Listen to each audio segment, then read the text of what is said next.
بناوی خدای بەخشندەی میهرەبان لەژێر فەرمایشت و دریشمی خدایی کە دەفەرمێ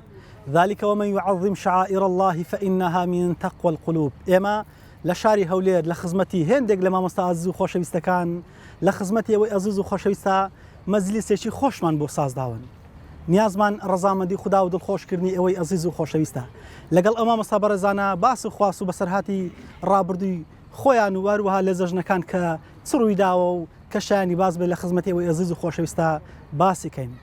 لەگەڵ مامۆستایشی زۆر دەنگخۆش بەڕێز مامۆستا مەلا فەرمان شوانی بەی نابین دەڕۆین لە خزمەتی بەدەنگە خۆشەکەی مەجلیسەکەمان و بەرنامەکەمان زیاتر بۆ ڕازاوەتر و بە جۆش و خۆشترەکات.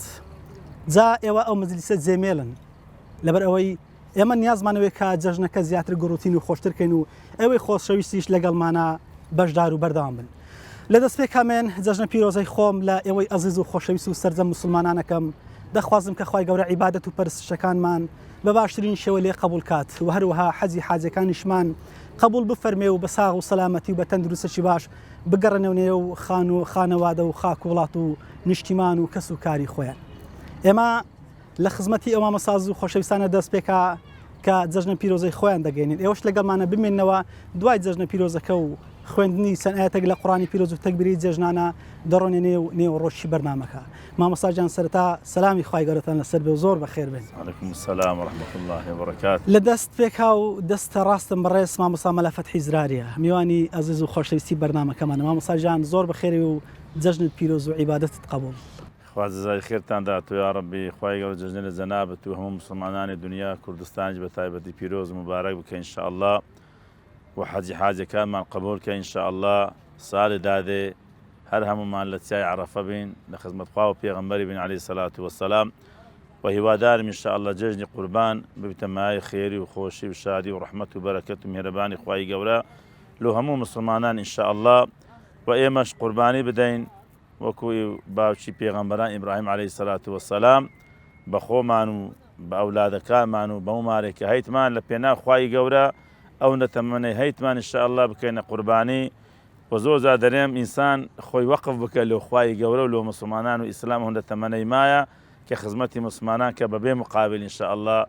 خوای گەورە هەر لە خۆشی و شادیتاندا بێریتەوە ئینشاءالله. یا خۆ بەخێرە دەست خۆش مامۆستا جان.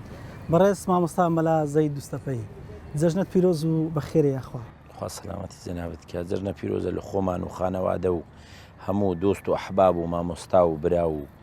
بینەر و بیسەر و مسلمانان بە شێوەیەکی گشتی و بە تایبەتی لە هەرێمی کوردستان دەکەین و بە تایبەتر ئەوانەی ئێستا لە حەجن و لە عەرەفەدان و هەروەها ئەوانەی ماڵی خۆیان بەجێهێشتێ و چەندین بارە جەژنانە لەو خانەوادانە دەکەین کەوا هاوسەرەکانیان خێزانەکانیان بەرەو جەژن چوینە و ئەوانیش بەبێ جەژنی خانەوادەکەی خۆیان جەژن دەبەنە سەر. جەژنە پیرۆزباوی لە هەموو بینەران و بیسەران و خانەوادە و بەڕێزتان و هەموو ئەوانە دەکەین کەوا جەژن بە جەژن دەزانن. دەست خۆش بێ خۆمستا. بەڕێز مامۆستا ڕسوول بانخوازێکی جێی دەستی دیارە و خۆشەویست و محبوبی لای هەموومان. زۆر بەخێر بێ جەژنی پیرۆز مامۆستا جان. زۆر سپاس مامۆستا زەوهەر جەژنی جەنابی شت پیرۆز بێ خوا پاداشتان داتەوە سپاس بۆ ئەو دەرفەتە و منی جێژنە پیرۆزەی خۆم پیرۆز دەکەم لە هەموو خەڵکی مسلمان لە هەموو ئەو حازیانەی کە ئێستا لە حەجن خوای گەورە ئینشاءالله حەجیان قبول بکا دوعاکانیان قبول بکاوە بە ساغ و سەلیمی بگەڕێنەوە ئینشاءالله لە بۆ ناو کەسوکاریان و داواکەین لە خوای پەروەردگار وەک چۆن پێغەمبەر ئیسماعیل ڕزگار کرا لەو ناخۆشیە بەخشراوە بە پێغەمبەر ئیبراهیم عەلا نەبینا عەلەیهیم السەڵات وەسەلام بە هەمان شێوەش خوای پەروەردگار لەو ناخۆشی و گرفتاری و ناخۆشیانی ئەو ڕۆژگار ئینشاءالله هەموو لایەک ڕزگار بکەو و بەردەوامیمان پێ بدا لەسەر ئەو ڕێبازە ڕاست و دروستە ئیسلامە بەیەکەوە بین و هەروەها بەیەکەوە بتوانین بەردەوامی بەو ڕێبازە جوانەیە بدەین کە ڕێبازی ئیسلامە. خوا پاداشتان بداتەوە ڕەبی. یا خۆ بەخێر دەست خۆش. بەڕێز مامۆستا فەرمان شوانی زۆر بەخێر و جەژنی پیرۆز خۆ گەورە ساغ و سەلامەتتان کە خێراندار بن یا ڕەبی جەژنی جەنابتان و مامۆستا بەڕێزانەمان و سەرجەم مسلمانانی جیهان و کوردستانی خۆمان بە تایبەتی پیرۆز بێ ئینشاءالله و حەجی حاجە بەڕێزەکانمان قبول بێ دوعا دەکەین لە بۆیان کە خوای گەورە لێیان قبول کە و دوعا دەکەین کە ئەوانیش لەوێ ئێمەیان لەبیر بێ و دوعای خێرمان لەبۆ بکەن ئەمەش بەو ڕێدا بچین و خوای گەورە حەجی ماڵەکەی خۆیمان بە قسمەت بکە ئینشاءالله تعالی. خۆشحاڵ بووم خی گەورە ساغ و سەلامەتتان بکە یا ڕەبی براکەم. دەستان خۆش بیاخوا زۆر بەخێر بێن خی گەورە پاداش بەخێرتان داتەوە. ئیشاڵڵا نیازمان وایە کە بەهای بە ئەو بەرنمەیە بتوانین هەم دڵی بیسەران و بینەرانمان خۆش بکەن و هەمیش زیاتر وەکو دروشمێک زیاتر زیندوکردنەوەی ئەو یاد و بۆنەیەکە دروشمێکی گەورەی مسلمانانە بە هەندی بگرین. مامۆستا فەرمان سەر تا دێمە لای جەنابتان لەبەرەوەی جەژنە و مراسیمی قوربانە لە سوڕەی سافاتە ها باسی یا ئەبەتی فعل ما تؤمر ئینشاءڵڵا سافات و هەروەها مەقامی چوارگاشەوە نیە ئەوەی کە جەژنە ئینشاءڵڵا بێکەوە هەندێک تەکبیرە لێ دێن و جێ لە ئەو ئاەتانە دەگرن کە باس و بەسەرهاتی پێغەمبەر ئیبراهیم و ئیسماعیل عەلەیهیم السەلام ئینشاءڵڵا لە بەدەنگە سۆزەکەی بەڕێز مامۆستا فەرمان. الله أكبر الله أكبر الله أكبر لا إله إلا الله والله أكبر الله أكبر ولله الحمد. أعوذ بالله من الشيطان الرجيم بسم الله الرحمن الرحيم وإن من شيعته لإبراهيم إذ جاء ربه بقلب سليم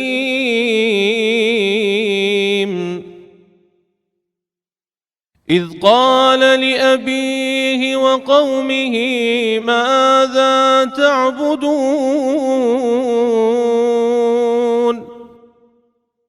أئفكا آلهة دون الله تريدون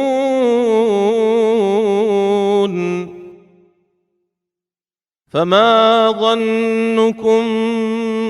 برب العالمين فنظر نظرة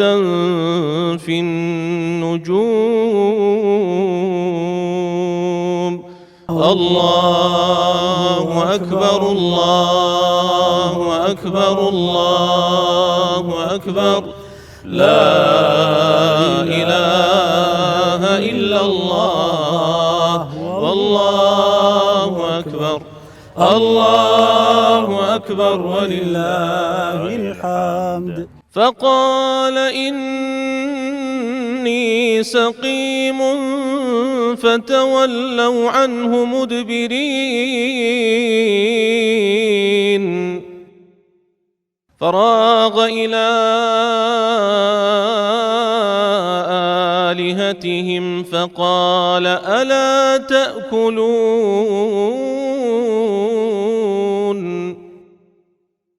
ما لكم لا تنطقون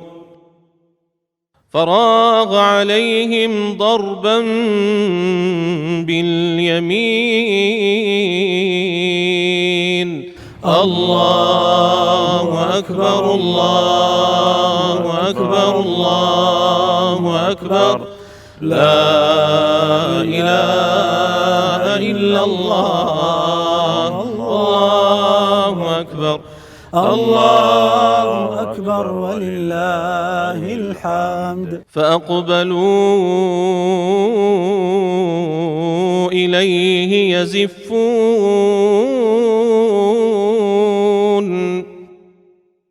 قال أتعبدون ما تنحتون والله خلقكم وما تعملون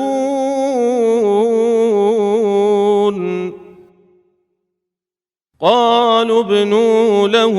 بنيانا فألقوه في الجحيم فأرادوا به كيدا فجعلناهم الأسفلين الله أكبر الله أكبر الله أكبر لا إله إلا الله الله أكبر الله أكبر ولله الحمد. وقال إني ذاهب إلى ربي سيهدين رب هب لي من الصالحين فبشرناه بغلام حليم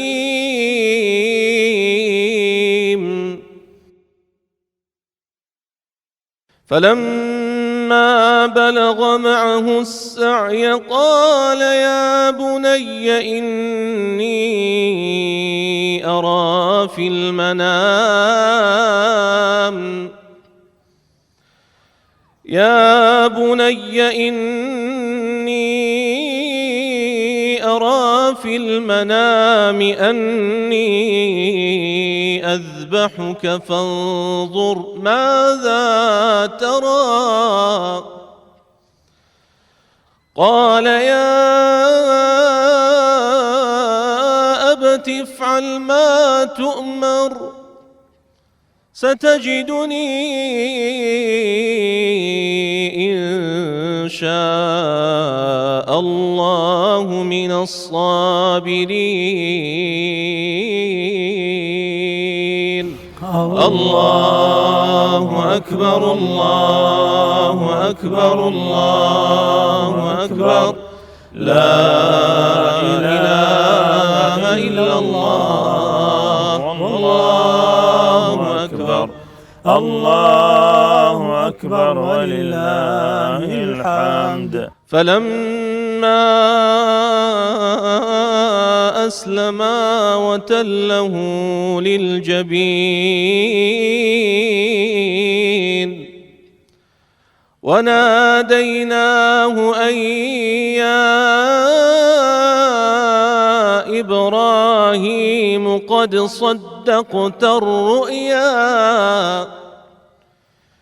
إنا كذلك نجزي المحسنين الله أكبر الله أكبر الله أكبر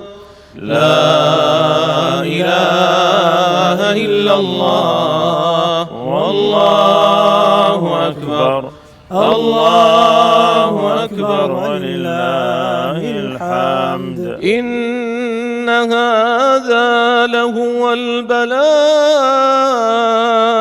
المبين وفديناه بذبح عظيم وتركنا عليه في الآخرين سلام على إبراهيم كذلك نجزي المحسنين إنه من عبادنا المؤمنين الله أكبر الله أكبر الله أكبر لا إله إلا الله والله أكبر الله أكبر ولله الحمد. الله أكبر كبيرا والحمد لله حمدا كثيرا وسبحان الله بكرة وأصيلا. يا ربي زجنتان فيروز بي ما مصفر ما ندس ما يقول لي رازي يا ربي عزك سلامتك يا ربي. ما مصافت حي بابرز مقارنة شيء أو زجني استاك إيمت تداين لقل الرابر دوا هيت زياوازيك تدا دبيني لخوشي ولنا خوشي كان. والله طبعا وكو تشتماد كانوا يعني پێداویستەکانی ئێستا طبعا زیاتر و زۆرترە لە هەموو بارەکیوە بەڵام سبحان الله وەکو ئەو خۆشی دەربڕین و تێکهەراتی قەدیم زیاتر بوو سبحان الله. يعني مەلە زاتە بەرجەسەیەکان هەن زۆرن باون بەڵام ڕۆحیەکان کەم بوون. ڕۆحیەکان کەمە يعني کاتی خۆی خەڵک طبعا فەقیری بوو ینی بەو نەوعینە بوو بەڵام جێژنەکان زۆر خۆشتر بوو سەردان و یعنی تونک سەردان یەکتر و معنەوە و ئێستا وەی لێ هاتە سبحان الله وەختە برم شتەر مێ دەکەی بیتە جێژنانی خەڵکی خەڵک هەر دەستی هەر ناسی پێی خۆشە پێێن وڵی جوانە یعنی وەی لێ هاتیە سبحان الله باشە خۆ ئێمە مسلمان بۆ دەبێ وا بکەین مەسلمان دەزان ئەوە شیعار و دروشمەشی گەورەی ئیماندارانەکە ئەوەلیەتیدا ئەداکردنی سیلێ ڕەحمە مەسەلەن وڵات طبعا یەک لە شتە زەق و مهمەکانی جێژن سیلێ ڕەحمە و وەختێکی زۆریش مشکارە گوتی فرسەتەشی گەورەیە لەوەی کە ئینسان و کەسانی بینیان نەخۆش بە لەو ڕۆژەدا خۆشیکەنەوە بەڵام بە مروری زەمان ئەو پێشهاتانە تەئسیری کردە لەسەر تەبیعاتی هەموو خەڵکی بەڵام وەکو مسلمان ئێمە پێویستە زیندیکەینەوە بەڕاستی یعنی گە هەر نابە تەلەفۆنیستەوە ساعت زیاترە تەلەفۆن و سیارە و مەسەن ئەو شتانە الحەمدولله هەیە کات خۆی کاکە خەڵک بە پێیان دەچۆ لە گوندان دەچۆ گوندان بە پێیان بە پشتی دوور لە ڕووی مەجلیسی گوێ درێژ و ئەس پشتیوە دەچۆ جێژنانە یعنیش بە شەو دەمانەوە یعنی سبحان الله ئەو گەرم و گۆڕوتێک هەراتی خەڵک پێشان خۆشتر بوو بەڵام دەی بەخۆ بینەوە بیگۆڕین چاچکەین الله ئینشاءالله سەربردەی خۆشی فەقەیەتی دەگەر لە یاد بێ مامۆستا لە زەمەنی زوات لە جەژن یاخور غەیری جەژن وڵا طبعا ئەمە لە فەقەیاتی عوتلەمان نەبوو وەکو مەکتەب و کولیاتی ئێستا برێهاوینان عوتلەیە عوتلەی ئێمە جێژنەکان بوو ڕەمەزان بوو زە سبحان الله هەر کە دوو هەفتە دەما لۆ جێژنی قوربانیان لۆ ڕەمەزانێ هەموو فەقێ دەستیان بەهات و هەرای دەکرد دەیانگو بۆنی جێژنێ دێ ئازامە تەمە لە بەحرەکەمان دەخین خوای گەورە تەمەنی ئەو مامۆستا بە ڕێزانەمەشمان درێژ کە لەگەر هەموو مامۆستایانی کوردستان و هەموو جیهانی ئیسلامی ئینشاءالله و خزمەتی دین یەک لە سبحان الله هەر لە کاتی ئینتیفازە و شتانە هات نەخۆشی دەستی پێکرد وەی هەندێک خۆی بەڵام لۆ نمونە وەختەشی بەنزین نەما ئەمە کاتی لە بەحرکەی نەوەدەکان باز دەکەی نەوەدەکان فەقێمە و کاتی لە بەحرکەی ئەوە بەرەو جێژن بوو بەڵام لۆ گوندی بچمەوە کۆ بچمەوە سیارە نەبوو تەلەنتەرەکە بوو بچمەوە زرارەتی باوەخەنە تەلەنتۆرێک هەبوو یعنی ئیشێ گوندەشی و منتیقەشێکی دەهاتە زۆر شی دەگاتێ ئەمەش هەستام سبەینێ زوو لە بەحرکەی گوتم وەڵڵای باشە بە پێیان بچمەوە باوەخەنە دوورە سبەینێ زوو بەڕێکەتم بە پێیان هەتا نێزیک گوندیچم والله ئەعلەم جمعەش بوو لەوێ وەختەشی نیوڕای نوێژم کرد ڕاست کەتم جەژنی ڕەمەزان بوو ڕەمەزان بوو والله ئەعلەم یا ئەگەر وا بدەی بە ڕۆژی بێ بە ڕۆژی بەڕێکەت نا بە ڕۆژی نەبووم ئەکاتە قوربان بوو نا بە ڕۆژ نەبووم بەڵام بە مناسبەت فەقێ بە ڕۆژ لە ڕۆژیان زۆر مەزبوط نەبوون طبعا ئەمە پێشی جێژنێ دەچوینەوە یعنی 10 ڕۆژ دەما 15 ڕۆژ دەما دەچوینەوە لەوە جێژنە لۆ مارێ ئەمش لەوێ طبعا نوێژم کرد من شوانەتیم لەو منتیخانە کردی یان هەندە شارەزام نەک بە ڕۆژ بە شەویش شارەزامە وەشی دەرەگەر نیو چاومیش کە شارەزام وەختایشی ئەوەندە بێتاقەت هەرستام یەک سیارە بە منتیقدانەدا سیارە نەبوو بنزین نەبوو وەختاشی لە دەنگە دەنجی یەک دوو نەفەران بە خەبەر هاتن هەستم تەمەشام کرد دوو کەس دەهاتن بە پێیان داهاتن وەڵا هەستامیش خۆم قەیم کردو ئەمەش وا بەڕێ دەکەوم تاقەتشم نەبوو لە نێزیک گوندەکەی خۆمە جای پشتی خۆمدا بە گوندی لۆ لای بەحرکەی دەهاتم لۆ لای برێم هەولێر سایدت گۆڕیە سایدم گۆڕی وڵا سەلام عەلەیکم ئوستاد زای فەقێ مەجەمە دایم لەسەری بوو ئەوە برێم دیار بوون گوتیانە تو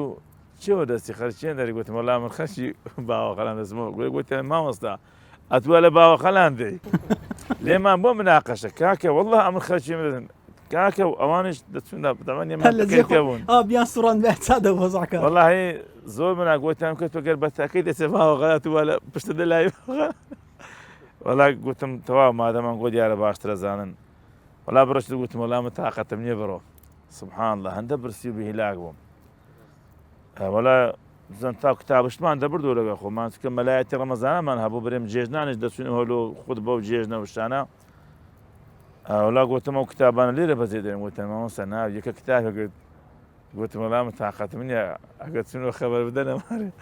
یەکە چەند گۆپاری پێ گۆپاری لە دوو ڕاشتە مەشی تەنەتەر و عارەمانێ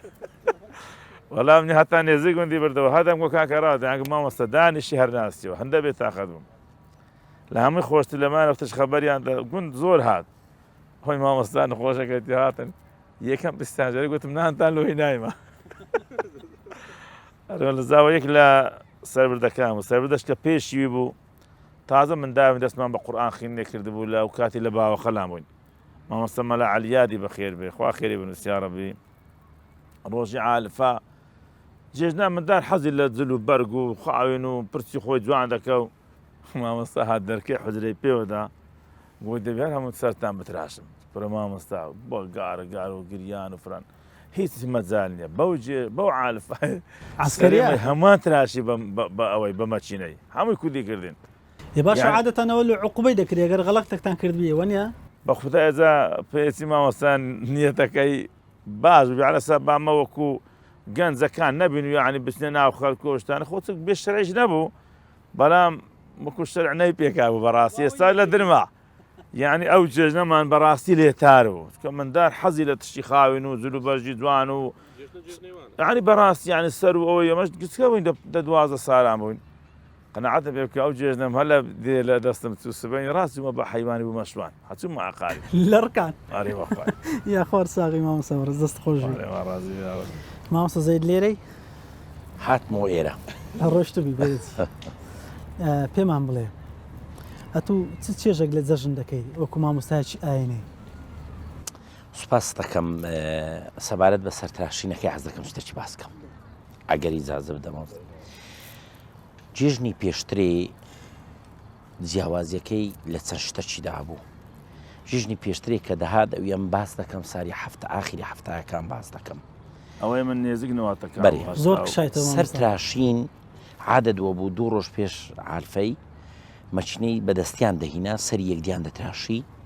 شمەچیان لێکدی وەردەگرتەوە و هەموو کەسێک دەبایە سەری خۆی بتراشیانی ئەو جێژ نەبوو نەگوۆکی ئێستا بستە حەلاتراشنێکی جوانی نەکردانە سفرکردن بوو خۆوا بوو خۆچی ئێستا نەبوو مەقسەد ئێرکوانە بیلی و ئێرە بتراشی و ینی یان لەگە ڕێزم و چی ئێستا خەنەفسی دەمەک دێتە خواری بەسە دەکەین دەردی دۆلاری گرتیا وەختە دێتە ئێرە لە بیرم بوو هاتە ئێرە لە هەشتایەکان هاتە ئێرە هات ئەو چینەگەی نۆهەتەکە هاتۆ کلچیجی ونەبوو ئەو چینێ هاتەوە ئەوانە بوو بەمەچنی سەرتراشە هەر لە مەلا و هەموو سەری خوان تراشی فەقی زیاتر جەمەدانی ئەوانەیان دەبەستا ئی پێشتری خۆوە بوو ئەوجا حەزی مامۆستا باش تەکوڵ بریم سەبارەت بەوەی پێشترێکە کوڕ بلوغی دەبوو یعنی تەمەنەکەی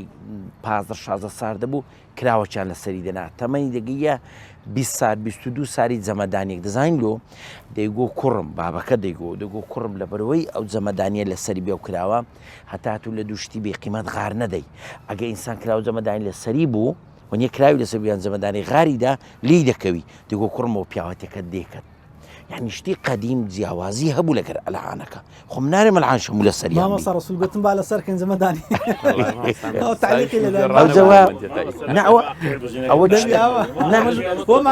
ئەمە شتەکەیە ئەمن باسی قدیم دەکەم خۆ باسی ئێستا ناکەم ئەلعانکەەوە شتەشکێ یان ژنەکان دەهاتن کلیان لێکدی وەردەگرت لۆ چاوی خەنیان لێکدی وەردەگرت لەسەرنەوەی ئێستا نەبوو 3-4 ڕۆژ پێش ساڵۆم بەدەست نەکەوی حەلاق بەدەست ئەو شتیوان نەبوو شمەچیان لێک وەردەگرتەوە ئەنی ئەو شتەیە هەبوو ئەت وەکو مامۆستاش ئاینی چ تام و چێژێک لە جەژن وەردەگری جێژن تام و چێژێکی تایبەتی خۆی هەیە جێژن بەس جلوبەرگ نییە جێژن بەس خواردن نییە جێژن بەس ئەوە نییە تو جێژنانە بکەی جێژن ئەوەی ینی دەبی دڵت پێ خۆش بی دلی کەسێکی مقابلەکەی خۆت پێ خۆش بکەی مرتاحیت بدێ ئەو کەسەی مقابلەکەت کە پێغەمبەر صلی الله علیه و سلم دەفەرمێ لا یؤمن أحدکم حتى يحب لأخیه ما يحب لنفسه ینی ئەتوو لە جلوبەرگ لە خەو خواردن لە خۆشی لە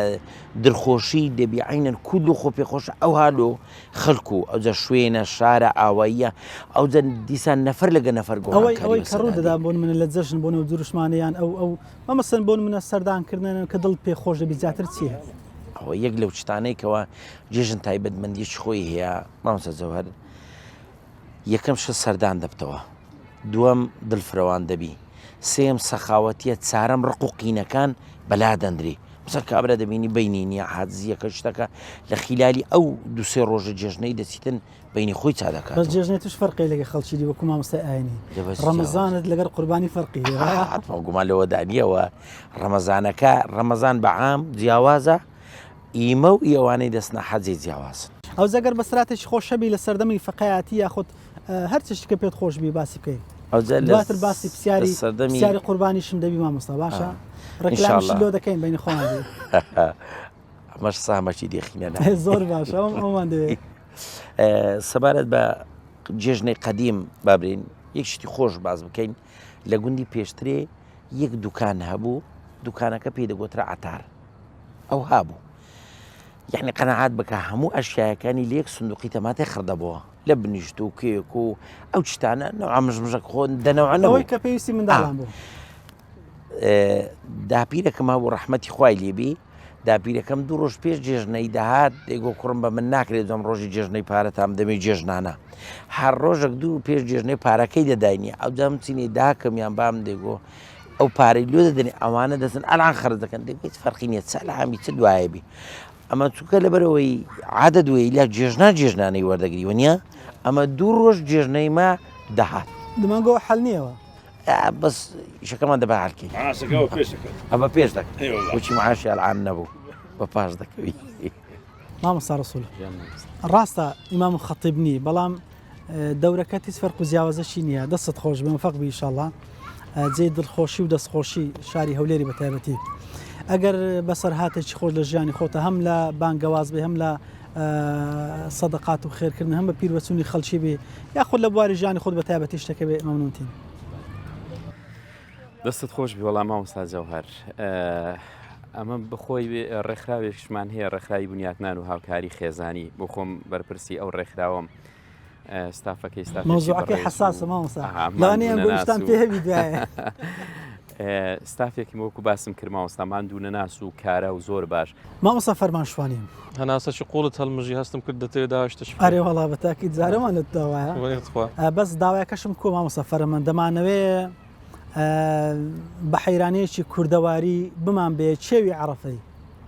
لەگەڵ ئەو حاجیانێکە ئێستاکە خەریکی مەناسکی حەزن جێی خۆشی دەوێ مامۆستاگەل باشە دەمان بە جێ ڤی‌آی‌پی دەوێ پاشانش دڵ نەخۆشین دەردی هیزرانە مشمان بە خزمەتی ئەو ئازیزانی پێشکەشتێ خزمەتتان هەیناندنێ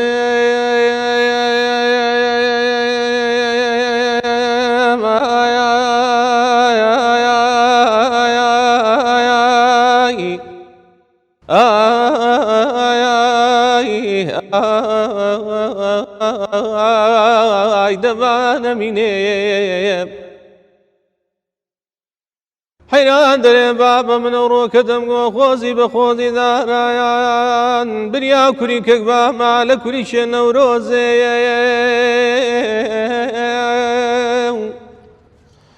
ئەماشی بەمایە لە سەچایەکەی عەرەفاتێ بەرامبەرێ خیوەتێ حازیان هەموو دانی سبەینا سەرێ خۆم دەربینا بە لە نێو غوبار و تۆزێ ئەمان دەیاڵەیاڵە لە لەگە مومین و موسڵمانی زەمان دەبا شۆڕ ببینەوە زیارەتی حەزرەتی ڕەسوول اللهی مار لە مەدینای دەبا لەوێن دەرێ شۆڕ ببینەوە لە بۆ مەکەیە موکەڕەمە و مزدەلیفە و مینایێ لە ڕۆژی جەژنەیە قوربانێ لەگە قافیلێ حاجیان لە یەکدی بکەین جێژنانە لەگایان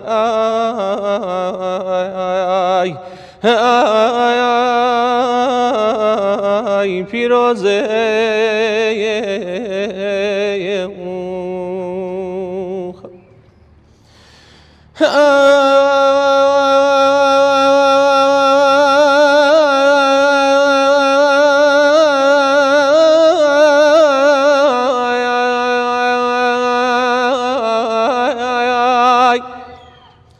کورە حەیران دەرێم خۆزی بە خۆزی داران بریا کوری کەک باما لە کوری شێ مێلاقێ شی ببمایە لە سەچایەکەی قەندیلێ هەموو دانی سبەینا زەینێ خۆم داباوە ئێران و عێراقێ دەتخوا گەری نەگەری عەزیز و دۆزانگەری برادەرینە لە بۆم گاز کە نەحاجیانێ مارێ خودا و پێغەمبەری نازدار دەبا سارێ داتی لەگە خۆم ببەنە زیارەتی ئەو خۆشەویستە نەکو بمرم و سەر بنێمەوە بەوێی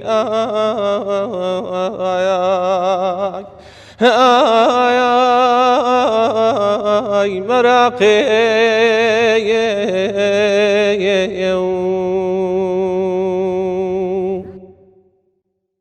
دڵ نەخۆشی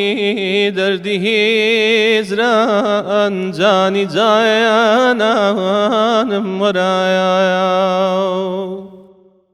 لەت لە تاجەرێک و هەنایەوە ماهی تایەبانم وەرایە لەت لە تاجەرگ و هەنایەوە ماهی تایەبانم وەرایە صد حكيم هات علاجي أو برينا نينك تو علاجي زخم كام كام زوب اللقمان ورايا تو علاجي زخم كام كام زوب اللقمان ورايا عاجزم روحي روايانم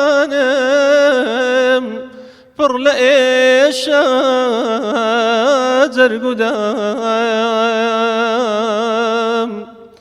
تانا فايا وتاوم حبيبم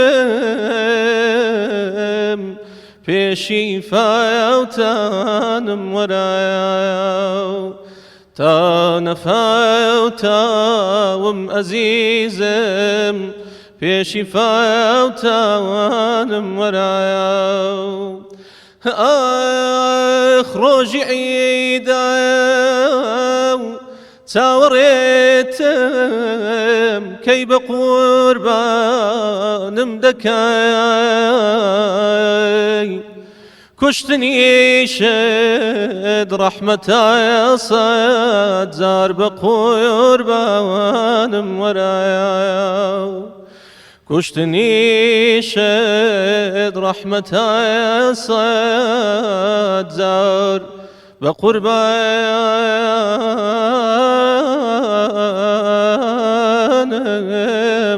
ورايا يا ربي ودنقا هرب مني ان شاء سلامتك الله يا ربي. لسه شيء على فرمان بلي ان شاء الله اللهم امين اجمعين ان شاء الله بس بيك قصشي خوش شيء ما مصر فرمان بله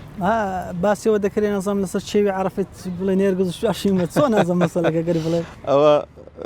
دیارە لە مەولودێک بۆ مناسبەی مەولود ئەمە ئێمەمانە هەردەی مەولودە وزە مناسبەی عقیقەبی مناسبەی وەلیمەبی هەرچی بێ دەڵێن مەولود ئەس دیارە لە وەلیمەک بووە برادرێک ئەو حەیرانەی گوتێلو حەیران بێژە قەدیمەکانی ژێک لێوێ ناوی کورە گوتی کاکە چی دەگوت حەیرانەکە چی بوو حەیرا و تازە ئەوە ئەمە گوتمان حەیران دەرێم خۆزی بە خۆزی دارە بریا کوری کەک بامە لە کوری چێن نەورۆزێ ینی گوری کوریشی نەورۆز بەهارێ شی بەبامان لەکوێ دەرێ لەسەر چێوی عەرەفاتە لە ناو غوبارە تۆزێ گوێ گوتی بابانت کۆروی توێ خەورە بەس بێمرە چێوی عەرەفات چێوەشی ڕەق و ڕووتاخە گوریکە نەورۆستەکە لەوێن دەرێ کاشی ئەوجە لەکنەوان ئەمە مۆزوعی ئەو نەوە حەیرانانە کە لە با بڵێن حەیران لە لای ئەوان مامۆستا جەوهەر لە قالبدانێکی تەواوە مەسەلەن حەیران سیستەمەکی جوانی هەیە بەخۆی لە کوردەواری ینی وەک شێوازی ئەکادمی دەبی سەربەند و ناوبەند و کۆتابەندی هەبی ینی دیار بێت و باسی دەکەی مەسەلەن دەڵێ یەک لە مەرزەکانی حەیران ئەوەیە دەڵێت ئەگەر جەنابەت باسی وەرزی زستانت کرد نابی تێپەڕی بچێ وەرزی پاییز لە سەرەتا باسی وەرزی زستان بکەیت دوای لەو سەری بێوە دەرێ گەڵای پاییز و نازام واو گەڵای داروەری دەبی وەرزی تەواوکەی ڕێیەکانت مەسەلەن ئەتوو لۆ نمونەوەکومەوە سەفەرمی باسی منتقەی زراعەتی بکەم غاردەم لەو سەری بچمە زۆری ئەو هەیە نانە مامۆستا شەق دەستەغەرب آخر ئەوە کووە مامۆستا جەوهەر ئەوە دەڵێ ئاوا دەبووم لە بۆ فلان جێ یان مەسەلەن زەینێ خۆم دەداوە فلانە جێ بەس ئەوەش خۆزگایە مامۆستا ئەوەی برێ خۆزگایە وە بڵێم بزەبت لە شعر یاخود لە بابەتی شعر و ئەوانە خاستە لە مەوزوعی حەیران ئەمە تەشبیه دەکەین تەمەنایەوەکو مامۆستا فەرمووی تەشبیه دەکەین ینی خۆزگە ئەوە بامە خۆزگە چێوی عەرەفاتی ژوا بە خۆزگە ئەتوو تەشبیه دەکەی یاری خۆزگەش قەت بەرناگری دەشکری مەسەلەن لە کاتی جاروەیە لە کاتی جێژنەی قوربانێ فەسلی نەورۆزێبی مستەلۆ من ئەمە کاتی خۆی خوا قبول کرد لە 2006 چوینە حەجێ ئێمانجی داخلی دوازدەی چوین ليش ياتينو يعني 2006 دو حفتات نعزستان بو زەوەش فێنک يعني بوو ما بستم ذكري خوز بالضبط مامۆستا ئەوە تەشبیهە مەسەلەن زۆر جار دەڵێ مامۆستا جەوهەر کە دەتبینم ینی خۆر دێتە بەرچاوم خۆ مامۆستا جەوهەر دەموچاوی خۆر نییە يعني أنا التشبيه للشعر بلاغات وتشبيهات مثلا أوش خوزقة زناب الإيتو نورا إيتو فرقية أو تمناه خوزقة قلنا فعلا واعي فعلا سلامتك يا ربي قربان ما مصاملا فتحي في شيء ملاياتي زور قوريها شوين في هالقري في غمر خاصة صلى الله عليه وسلم كم ميلاد قري أون طبعا خلشي دور بريش أنواع تدا أو موقفانك لقر هندي كسكة بسر دادين بون منا أقر ششوا لجاني ملاتي بسر دات بي بسر هاتيك سر برديك والله طبعا بلام خوشي بامسا بلي ملاتي شي قورية ولا قرصة إنا سنلقي عليك قولا ثقيلا رست قرصة بلام هركسا قروكو وظيفة شي وظيفة تمشابك هي زي قرصة بەڵام ئینسانە وەکو دیندار تەمەشا بکە وەکو عیبادەت وەکوەی کە خوای گەورە ئەتوی هەر بژادیە ئەمە زۆر جا دەرێم ئەنە قسەکەم لۆ خۆی و جەلۆ مامۆستایانی بەڕێز ئیشی منە ناو مارێ خوایە ناو منبەر و میحرابی پێغەمبەری صلی الله علیه وسلم چ لەوەی گەورەتر نییە بەڕاستی داوای پێغەمبەرانە إن العلماء ورثة الأنبياء يعني ئینسان لەوەکو بەس ئەوەی مهمە خوای گەورەوەمان کە لەو ئاستە بین بەو ئەدای ئەو واجبێ هەرستی نەگەنا زۆر گەورەیە و ئینسانیش هەر ئیشتێکی بکە گەرە و ئیشتە و پیشەی خۆشویست تێدا سەرکەوتوو دەبی بەڵام ئەگەر خۆشی نەویست بەڕاستی وەکو بەملدا هاتنم و بە وەکو عەمەلەیەک بەس دۆخاتی بکاتە هێواری پارەکەی ئەوە قورسە هەموو ئیشە یعنی کە تو مەحەبەت و لۆ ئیشەکەی هەبوو واتە مەبدەئیەن خۆشت ویست ئاسان و سەرکەوتدا دەبی ولا طبعا قرباني خير شي قبريا بو مناسبة كبيغمبر فرمي صلى الله عليه وسلم بكل شعرة حسنة هر موشي بو حيواني خير شي دقات الدعاء اخوائي قبرا كتكليف مان لذا كلا قرباني بكين مسلم بيغمبر اخوة فصل لربك وانحر وقرآن كبيغمبر صلى الله عليه وسلم فرمي قرباني بكين الى اخر يعني من وجد ساعة لأن يضحي فلم يضحي فلا يقربن مصلانا يعني او براس التهديدة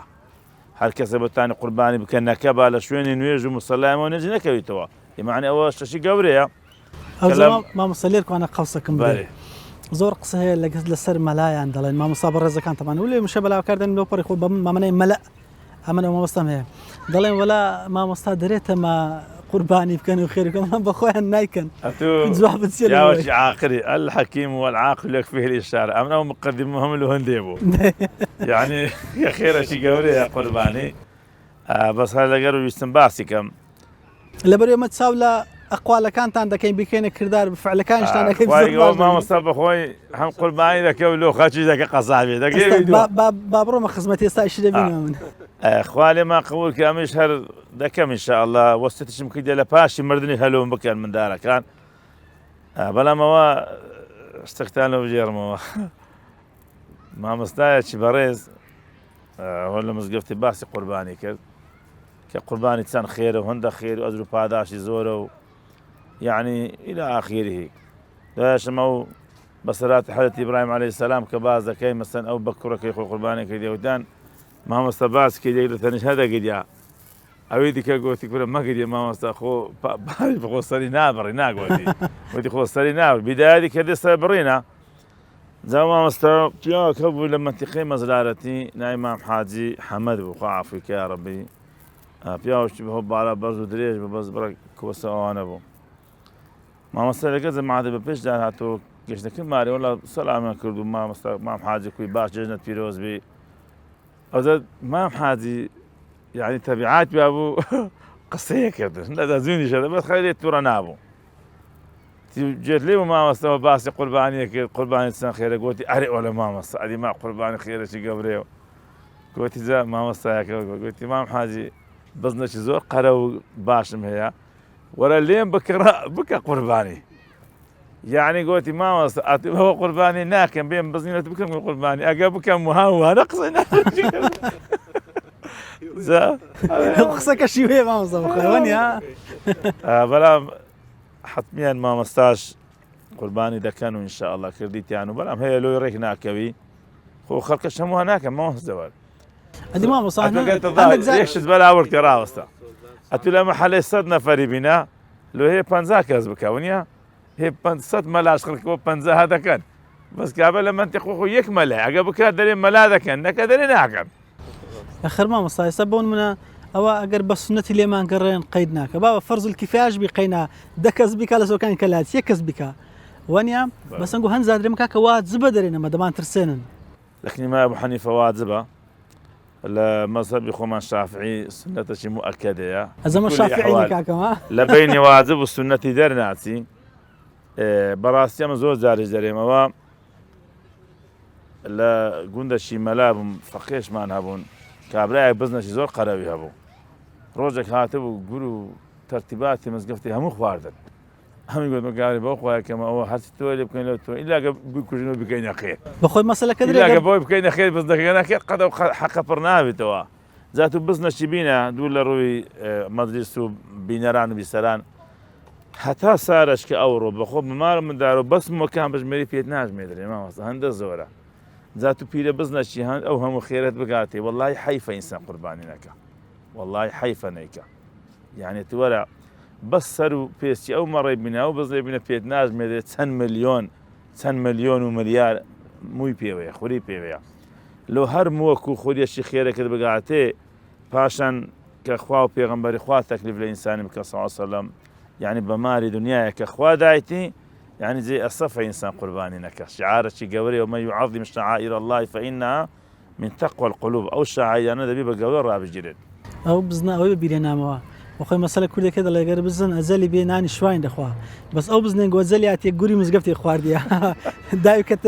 داي ملاهي قري مصري دس خوش ما مصري موسمي زناب ثانا ما مصاب ملاهيك ولادنين يعني سر قصابياتي هەلو حقیقەتەن ئەوەی مامۆستای خوازای داتەوە ئەمن لە چکە چەند گوندەکەم کردیە مەلایەتی لە گوندەکی باسی فەزل و گەورەی قوربانیم کرد قوربانی گەورەی و فەزلەکەی وە ئەوجل لە فەزلی خۆی وەتی مەلایەتی دەکەم هەموو ساری قوربانیم کردیان و کوڕێکلام نە بەس حقیقەتەن کردیتت لە بۆ خەرچی لۆ خۆم کردی یعنی بە خۆت کردیتت بە پارەی دەماعادای وەچت کەشا لەبەروی خەر صاحب حیوان بوویمە ئیش سندم ڕۆژەکەی مامۆستاتۆ بەرێ سندم ڕۆژ دەکەی واقعان آخر ڕۆژی دەکەم آخر ڕۆژی دەکەم پێشتر یەکەم ڕۆژم دەکرد بەڵام ئێستا آخر ڕۆژی دەکەم لەبەروی خەڵکەکەی بە واجبتر دەزام یی خۆم اعتیادی هەڵە واجب تەماشاش دەکەین چیهانی ئەو شوێنانی بەبەری نەکەتیا دەمەوێت تەوزیعی ئەو شوێنان بکەن ئەوە چینی خەڵکەکە زۆر تەوزیع دەکەوە دەکە بەس خۆ خێرەکە لە یەکەم ڕۆژیە دوو سێ چار فەزلەکە ڕقەمەوە بەڵام یخسمەوەی ئەزەوی دەمەوێت باسی بکەم باسی فەزل و گەورەی یەکەم کرد یەک لە گوندەکانی بن هەولێرێ بوو زۆرم باس کرد ینی وام لێ کرد بە خۆم تەماعیم چوو بووی کەەوە بە خۆشم حیوانەکەم وا لە پێش دەکەی ڕاگرتێ و هاتمە دەرێ تەپان بەس لە جومعان دەچوم خودبەم لێدا ئیمام لە گوندەکەی بوو خود بەشم لە وێن دەربوو اختیارەکات گوتی ئەرێ مامۆستا تۆ ئەوەندەت باس کرد خوات و دەکەی گوتم ئەرێ وەڵڵاهی ئێستا بەردی لەکەم وا لە بن داری پێش ماری بەستایتەوە تو ماری من دیتیا گوتم وا لەوێن بەستایتەوە گوتمەوە کە بچمەوە ئینشاڵڵا دەکوژمەوە گوتیتەوە وڵا لۆ جمعایی ئەو چینی چوومەوە گوتی مامۆستا ئەم لە ژیانی خۆما تا ئێستا هیچ قوربانیم نەکردیە تەبعاً بەتەمەن بوو گوتی بەس وەڵڵاهی وەچی باست کرد چوویمە گایەکەم کڕێ وعدیشمدا هەتا مابم هەموو سارێ بکوژمەوە چکە یعنی ئێستا قەول و فعلەکە زۆر گرنگە تێکەر ببتەوە ئەو ئێستا مەوسیمی مەیە کە دەکا بابرێن ئێستا مەسەلەی حیوان کوشتنەوە من لەگەڵ ئەو قسەی مامۆستا دەمێت کە باسی کوشتنەوە دەکەی ئەگەر شتێکی خۆش ڕووی دابی لەگەڵ ئەو کەسێکە قوربانی دەکەیان دێ حیوانەکە بکڕیان پێت دەکوشیتەوە مەسەلەن جوانە وڵای شتی گەلێک زۆرە یان ئەگەر باسی لێ بکەین بەس شتێکی خۆشتان لێ دەجێڕمەوە واقعان ڕۆژتی تەبعاً لەگەڵ ڕێز و احتراماتم ئەمە مسلمانین ئەو جەوە هەیە بابرێن خۆشناوە ئەوە سارە لووە ئەوە مەموندا و عشیرەتە زراری ئەو هاالەیە و ئەوەش هەولێریە ئەوە تورکمان هەر یەکەوە بە نەوعاتیا طبعاً بەس لەبەوەی ئەم بە حکمیەوەی چەند سارەوە تقریبا لە نزیکەی 20 ساری دەچیش قەسابی دەکەم پتر لە 20 ساریش یەک تەلەفۆنێکی لۆ کردم مدەڕیسە بوو ئافرەت بوو مامۆستا بوو هەولێری بوو گوتی مامۆستا مەڕەکەم لۆ بکوژەوە ئەمش گوتم باشە مەحمیلی خۆم بوو بێ لە قوربانیش عادە کوشتنەوەی لۆ بکەم گوتی مەڕەکەم لۆ بکوژەوە ئەمنیش گوتم مادە مەحمیلی خۆمە بە وەکو خاتر و مەجالیش زیاتر هەیە گوتم باشە ئەوە بەرانەکەیە شەچی پێدەگوترێ شەک یعنی یەکەم ساری لە کاوڕاتی دەرچووە کاوڕە نێر لۆ دووەمی دەچێت تا بینەران تەوا بزان گوتم شەکەکەیە مەڕە چیشەیە شەکەکە لەگەم مەڕەکەیان شەک یان دەکات بەرانەکە لەگەم مەڕەکەی 700,000 فەرقە بەس گۆشتی زیاتر ئەتو مەحمیلی خۆمانی ئەم لەبەر هەندێک حەز دەکەمەت و لەو خێرەی بێ بەش نەبی ئەگەر پارش زۆر لە دەستنە مشکلە نییە نەتشتە بەران بی ینی بەران پێغەمبەر بەران خێرەکەشی زیاترە گوتی باشە ئادی مەڕەکە بە چەندێ گوتم ئەوەندە گوتی ئەوی ئەتو دەری ئەویت کە بە چەندێ نەیدەزانی برێ شەق ئەوی تێدا نیە ئەمش گوتم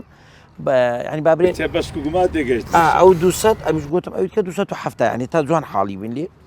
وەڵا گوتی وا دێم هات گوتی چیان مەلەکەیە ئەمش گوتم ئەوە مەڕەکەیە گوتی ئەیدی ئەویت کە دەری چیانە گوتم ئەوەیە دەیگو ئەوە چییە ئەوە چییە ئێ باش چنی فکرم کردەوە نم دەزانی کوی حاڵی بکەم تی بگەینم ئەوە مەڕە بەرانە مەل پێی دەگومە هەر چەندی کردم تەلەفۆنشی من جێبوو لەگەداچی بە تورکی قسەی دەکرد هەستام گوتم بە ینی بەعملی بینمە بەر چاوی هەتا نمونەی واقعە تا بزانیەوەیە کوڕەکەی خۆم گاز کرد گوتم ئێستا نمونەچی بینینەوە حاشا چنگۆ گوتم حاشا ئەو حاشا لە بینەر و بیسەر گوتم حاشا لە جەنابەت ئەو هالا ئەتوو مەڕەکەبی ئەوەش بەرانەکەبی ئەلعان جیهانت دەوێ گوتی ئەمر خۆم دەوێ بکوژەوە ئەوم ناوێ بکوژەوە لەگە بە تورکی دیگوتە داچی دێگو ئەمن دەکوشتەوە ئەوی نەدەکوشتە بەی نابێن سەری خۆ خوارد دەگو ئەمنت کوشتەوە یان کولەکەت کوشتەوە کوڕەکەی خۆت کوشتەوە ئەم دەمگۆ ئەتوم کوشتەوە ئەوم نەکوشتەوە بە تورکی دیگو دایە ئەمنی کوشتەوە ئەو داچی ئەوە چین دیگو ئەتوو کوشتەوە دیگە ئام ئەوی شتەکەی کە کوشتی تۆ لە من ئەمنی کوشتەوە تەمان واقع بوو ئەمن بە خۆم کرد ناواقعەکەم زۆرم پێ ئەتیادی بە دوای بیرم لێ دەکردەوە ئەگەر بۆ زمانی کورد زمانی جەستەی پێدەگوتی یان تعریف دەگوترێ یاخود تەقلید دەگوترێ هەتاوە حاڵیم کرد شتێکی خۆش بەوە لە واقع یا ڕەبی دەست خۆشی مامۆستا بەڕێز هەر سەلامەت بیاخوا مامۆستا ڕەسوول وەرتەی بەڕێز سەربردەرکی خۆش لە ژیانی تایبەتی خۆت ئەگەر هەبی ئەگەر دەرەوە بەرش بە هەر ئاساییە بەڵێ وڵام مامۆستا تەبعاً ئەمە چونکە بە حکمی ئەوەی زۆر لە دەرەین لەناو مجتەماع و کۆمەلگا زیاتر تێکەڵوانەی شت زۆرە بەڵام ڕۆژێک بەرنامەی ڕاستە خۆمان هەبوو مامۆستا زریان شێخ بزێنیم دعوت کرد بوو لە بەرنامەکەی لێرەوە ڕێز و سڵاوم لە بۆی هەیە گەر ئاگای لێمان مامۆستا زریان شێخ بزێنی پیاوێکی دیار و ئیمام و خەتیبە لە مزگەوتی حاجی بەهزەتی پێشنوێژ و تار خوێن بوو لێرە لە شۆڕش وەڵامیش پێم گوت مامۆستا گوتی وەڵا دەبی بێ دوام پێکەوە دەچین گوتم باش وەڵا لێ چوومە دوایی بە سیارەکەی من هاتین هەتا بگەینە بەرنامەکەی پێم گوت لە ڕێ گوتم مامۆستا کو بدناسێنم لە ڕێ هەگوتی بڵێ مامۆستا زریان شێخ بزێنی پێشنوێژ و تار خوێن لە مزگەوتی حاجی بەهزەت ئەمیش هەر ئەوە بە سوعبەت پێم گوتم کووە بڵێم لە مزگەوتی حاجی لە مزگەوتی بەهزەت یەحیا هەر ئەوە بە سوعبەت پێم گوت هەتا سوین دەستمان بە بەرنامەکەی کرد یەکسەر مامۆستا زمان ئەوەندە لە ڕێ ئەو وشەیەم گوتی بوو ڕاز لە ڕاستە خۆی ئەوە گوتم مزگەوتی بەهزەت تۆماریش نەبە ڕاستە خۆ بەڵێ ئەرێ وەڵا ڕاستە خۆ بوو دوای ئەو بەخۆی ڕاستی کردەوە زا ئەو شتانە دێ زۆر شتەکی ناخۆش بیانی باوەڕ دەکەی لەبەر گوتینی ئەو وشەیە ینی لە بەرنامەکەی نەمدەزانی و پێشکەشکەین ئەوەندە ناخۆش بوو شتەکان دەستان خۆش بێ نابڕێک وەرێک نم زەمامۆستا فەرمان چی دەڵێ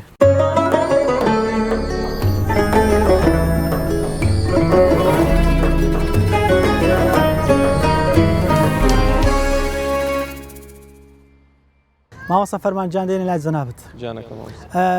بەڕێستان بۆی کە دەنگتان خۆشە شکر لەخوا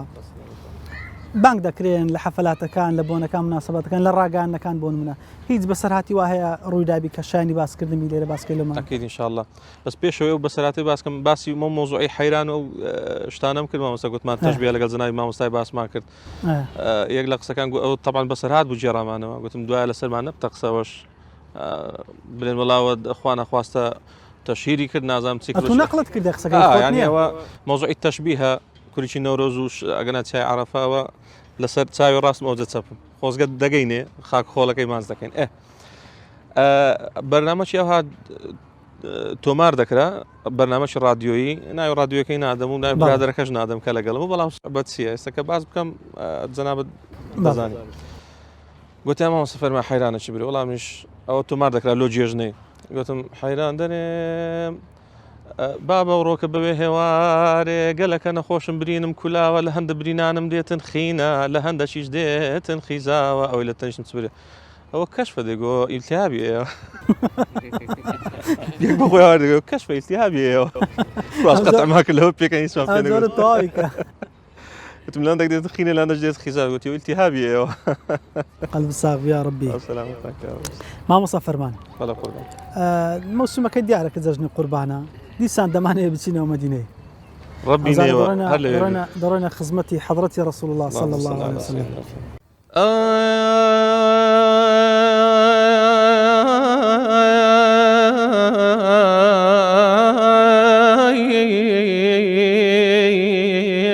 أمان أمان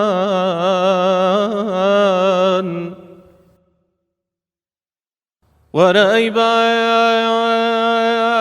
صبا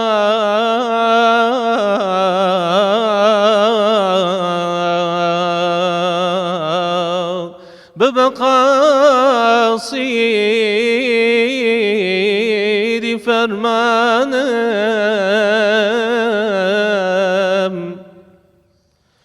بروخاتي مدينة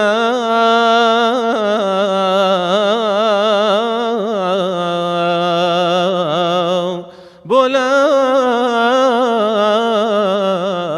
جاني جانانم أمان أمان أمان بلي حبيبي نوري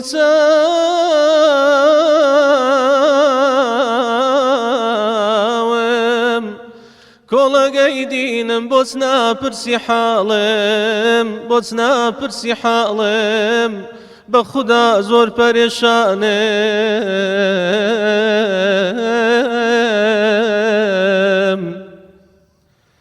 رفيقانم كونسيان كير لدنيا دا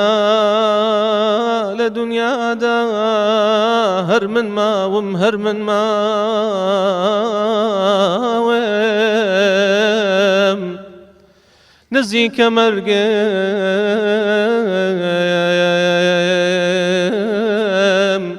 تاورواني رحمي يزدانم تاورواني رحمي يزدانم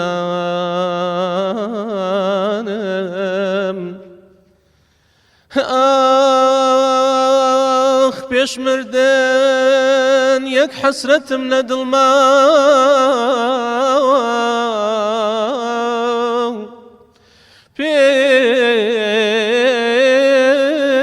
بيش مردن يك حسرة ولد الماء ولد الماء ولد الماء ولد الماء بما مدينة بو زيارتي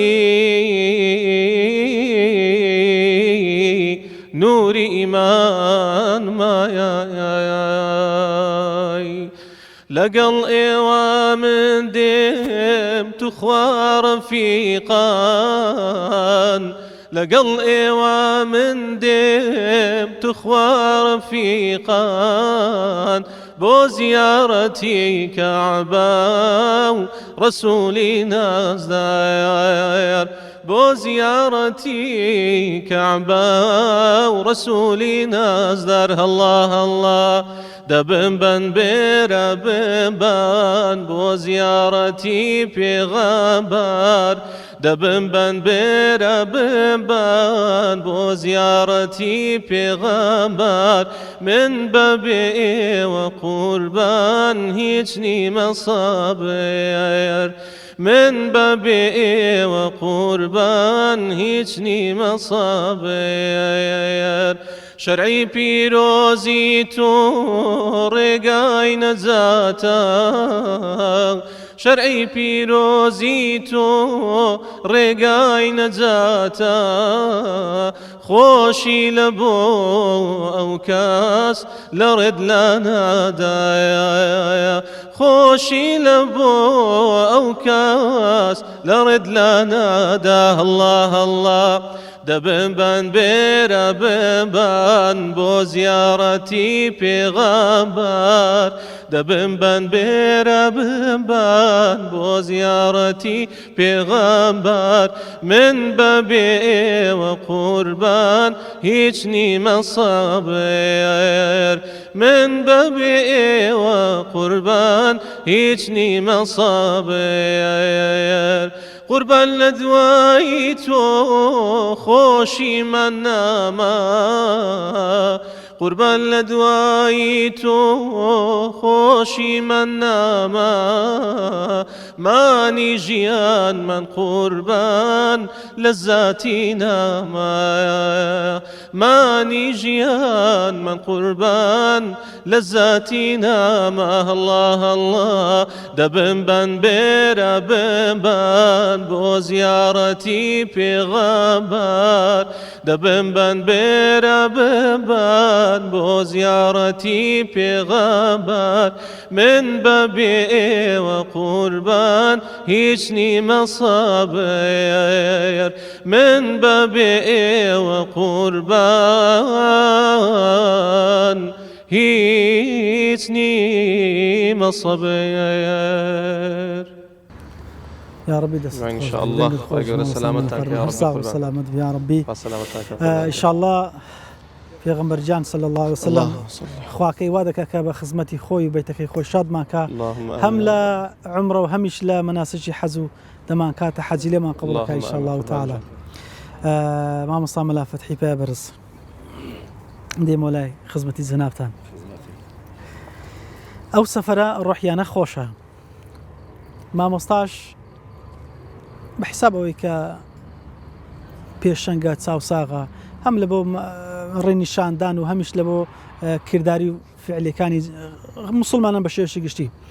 لە سەفەری حەجە لە سەفەری عومرەیە کە خوای گەورە قسمەتی کردە الحەمدولایە وەشکر ئەگەر شتێکە بی لەو باس و خواسە ئەنی ئەگەر با بڵێن لەتیفەش نەبێ ئاسایە بەڵام بەسەر هاتێکی جێی پەند بێ لەوەمانی باس بێ الله طبعا لە فەزل و کەڕەمی خۆی الحەمدولillah خوا بەنسیب بکردینە و سەفەرەمان کردیە تەبەن یەکەم جار کە چوین لە حەجێ چوین لە 2006 لە هەفتیش هاتینەوە یعنی لە مانجی داخلی دوازدە چوین لە مانجی یەک ساڵ لێبوون ساڵ لێبووین وەختی سەدامیان ئادام کەمە لێ طبعا ئەو سەفەرە هەمووی خۆشی و شادیە بەڵام خۆشەکان زیاتر ڕوحینە ئەمە لە ئەگەنا جەستەی شەکەت و ماندووبوون زۆرە لە عەزیزەی جنوبیەی بووین ئەمە بۆ اعتباری بە مرشید چ بووین زایشی مامۆستایان هەست و حوسل و حکاریە لێش مشکلە ڕوودەدا خلۆ بجێرمەوە لە عەزیزەی جنوبیەی بووین ڕۆژێک پێش عارفایە و متەربەی پێ دەرێن حەجی شوێ مامۆستا بەرێ عەزیزەی جنوبیەی دوورە یعنی دوورە لە بەیتێ محلەکە لە مەکەی بەس دوورە لەوە بە پاسی بێت جا ئەمن عادەتەکەم ئەمکان وەخت ناو بە ناوی خەوم لێ بکەی ئەمە زوو خەوم لێکەی ئالات ساڵەزای خەم لێ دەکەوی بە کۆستەر و شتووە دەهاتینە بەیتێ یەک لە قسەکان هەر لە خۆشی دەژێرمەوە لە ساحەی سواری سیارە بچینەوە فندەقی نەفەرەکم لە تەنەش بوو ئەوە پێکەوەینا ئەم کەدمە لایی جامی کرد بە لایی دەرێ کو گەشتم خەوم لێ کە دوو هات بەخوایەت بۆ فندەقی کۆستەر لە عەزیز بێ جارە سو هات بۆ تەبەن گیرا بوون هات بۆ ساحێکن بەیتێ وەختەشی لەوێش خەڵک هات بەخوارێت ئەمە هەدە ناو سیارە خەوم لێ کردی وەڵام وەختایشی لە پێکەنینیە جەماعەتەکەیوانی نیە دەوروبەری دەبرێم و کارمەندەکان کۆتەمەشاکم یا ڕەبێ ئەمە چوومەوە فندەقی و هاتیمەوە حەرەمێ دەپرسێم وە حەسەت کردبی کە هێشتانەکە پاس نەجوولایە نەڕۆیشتیە لە داوە لە ئاگەم لێ بوو لە ڕێی دەستین بەس پێم سیر بۆلۆ لێرەمە کانە فەرەکە بزرا ئەجا الحەمدولillah ناو تەیارە بینە ناو سێ خەوم لێ دەکەوی یعنی زوو هەرەسم یعنی الحەمدولillah ئەوە هەیە ڕۆژێکی مامۆستا لە فندەقی تەمەشامان کرد لە چیای کورە و عالەمە بەچیە وەربووە بەردان خڕەکەنەوە شیعە عادەتیان لە بەیتێ لە مەکەی خڕەکەنەوە خەرچی مشاوەش بوو مامۆستا مەسەتم بکورە کاکە ئێرە جێ بەردێ بەردە بێ مزدەلیفەی سونەتە کە لە عەرەفەی دێ خلاسە بدەیە مزدەلیفەی هەتا و عالەمم بڕێک ئەوە کردیا وەختایەکی دوو کەس زاوە خەزوی بوون لە غورفەی تەنیشتەمە بوون لێیان بوو مناقەشە و گارەگار وەڵە گوتم مشتوم تەمامە سۆڵاوانە وەختە بەشەر بێن کاکە چی مشکلە یەک دەیگوت بەردا لێرە یەک دەیگوتنا لێرە خەر ناکەین خەڕەکەینەوە خەر ناکەین لا بۆش کێشە کاکە برام ئەدێمە لۆ مرشید دینینا ئەدی نەخزێنەمە وەگرێت لەبەرەوەی شیعە لەوێ قریانە کردەوە لە بەشی عان مشاوەش بوون ئەوە یەک لە نقطەکانی بابرێم سەفەری ئەوەی لە عەرەفەش تەمەنی ئێستا ڕۆژی عارفە لە چای عەرەفە خوا بەنسیبماکە گەورەترین ڕۆژە گەورەترین دوعای ڕۆژی عەرەفەیە کە ئینسان لە عەرەفەی دوعایان دەکا دوعایان دەکرد هەموو خەڵکیانی بە چەند دەقە بەنی سعات وەڵای کو دەژێڕمەوە خوای گەورە عەفوکە برایەکی بەڕێزمان لەگە بوو کاتی خۆینا فەقەیە مامۆستا عەباس سەنگە سەریادی بەخێر بێ لەو شەڕۆوانە شەهید بخوا بە شەهیدی قبولکە ئینشاءالله يعني زۆر پیاوەشی تەمان لەمە گەورەتر بوو دیندار بوو الحەمدولله لە کاتی دوعاکردنێ وەڵڵاهی ئەوە چاوم لە سەرێک بوو قەسەم بەخوای ئێستا لەبەر چاومە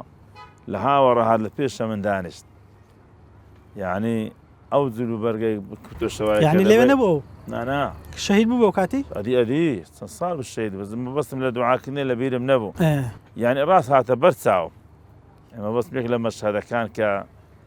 قەت لە بیرم ناچی تەنێ وەڵات خوا گەورە قبول کە زۆر دوعام لۆ کرد فعلا لەو شوێنانە چێشە و تشەوە زۆر دروستە بێ یعنی لە بینی خەڵکی و شنو مێجارێ لێ بەشەر دێن دۆست و برا بەشەر دێ ینی هەم قەڵەباڵ هەم یەکەم سەفەریتیان ڕاستە بەڵام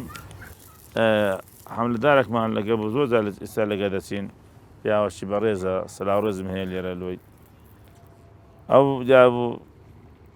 باسیەوەی کرد زارێک لەوێ لۆمان تەمان دوور لە ڕووی مەجلیسەکەی ئەو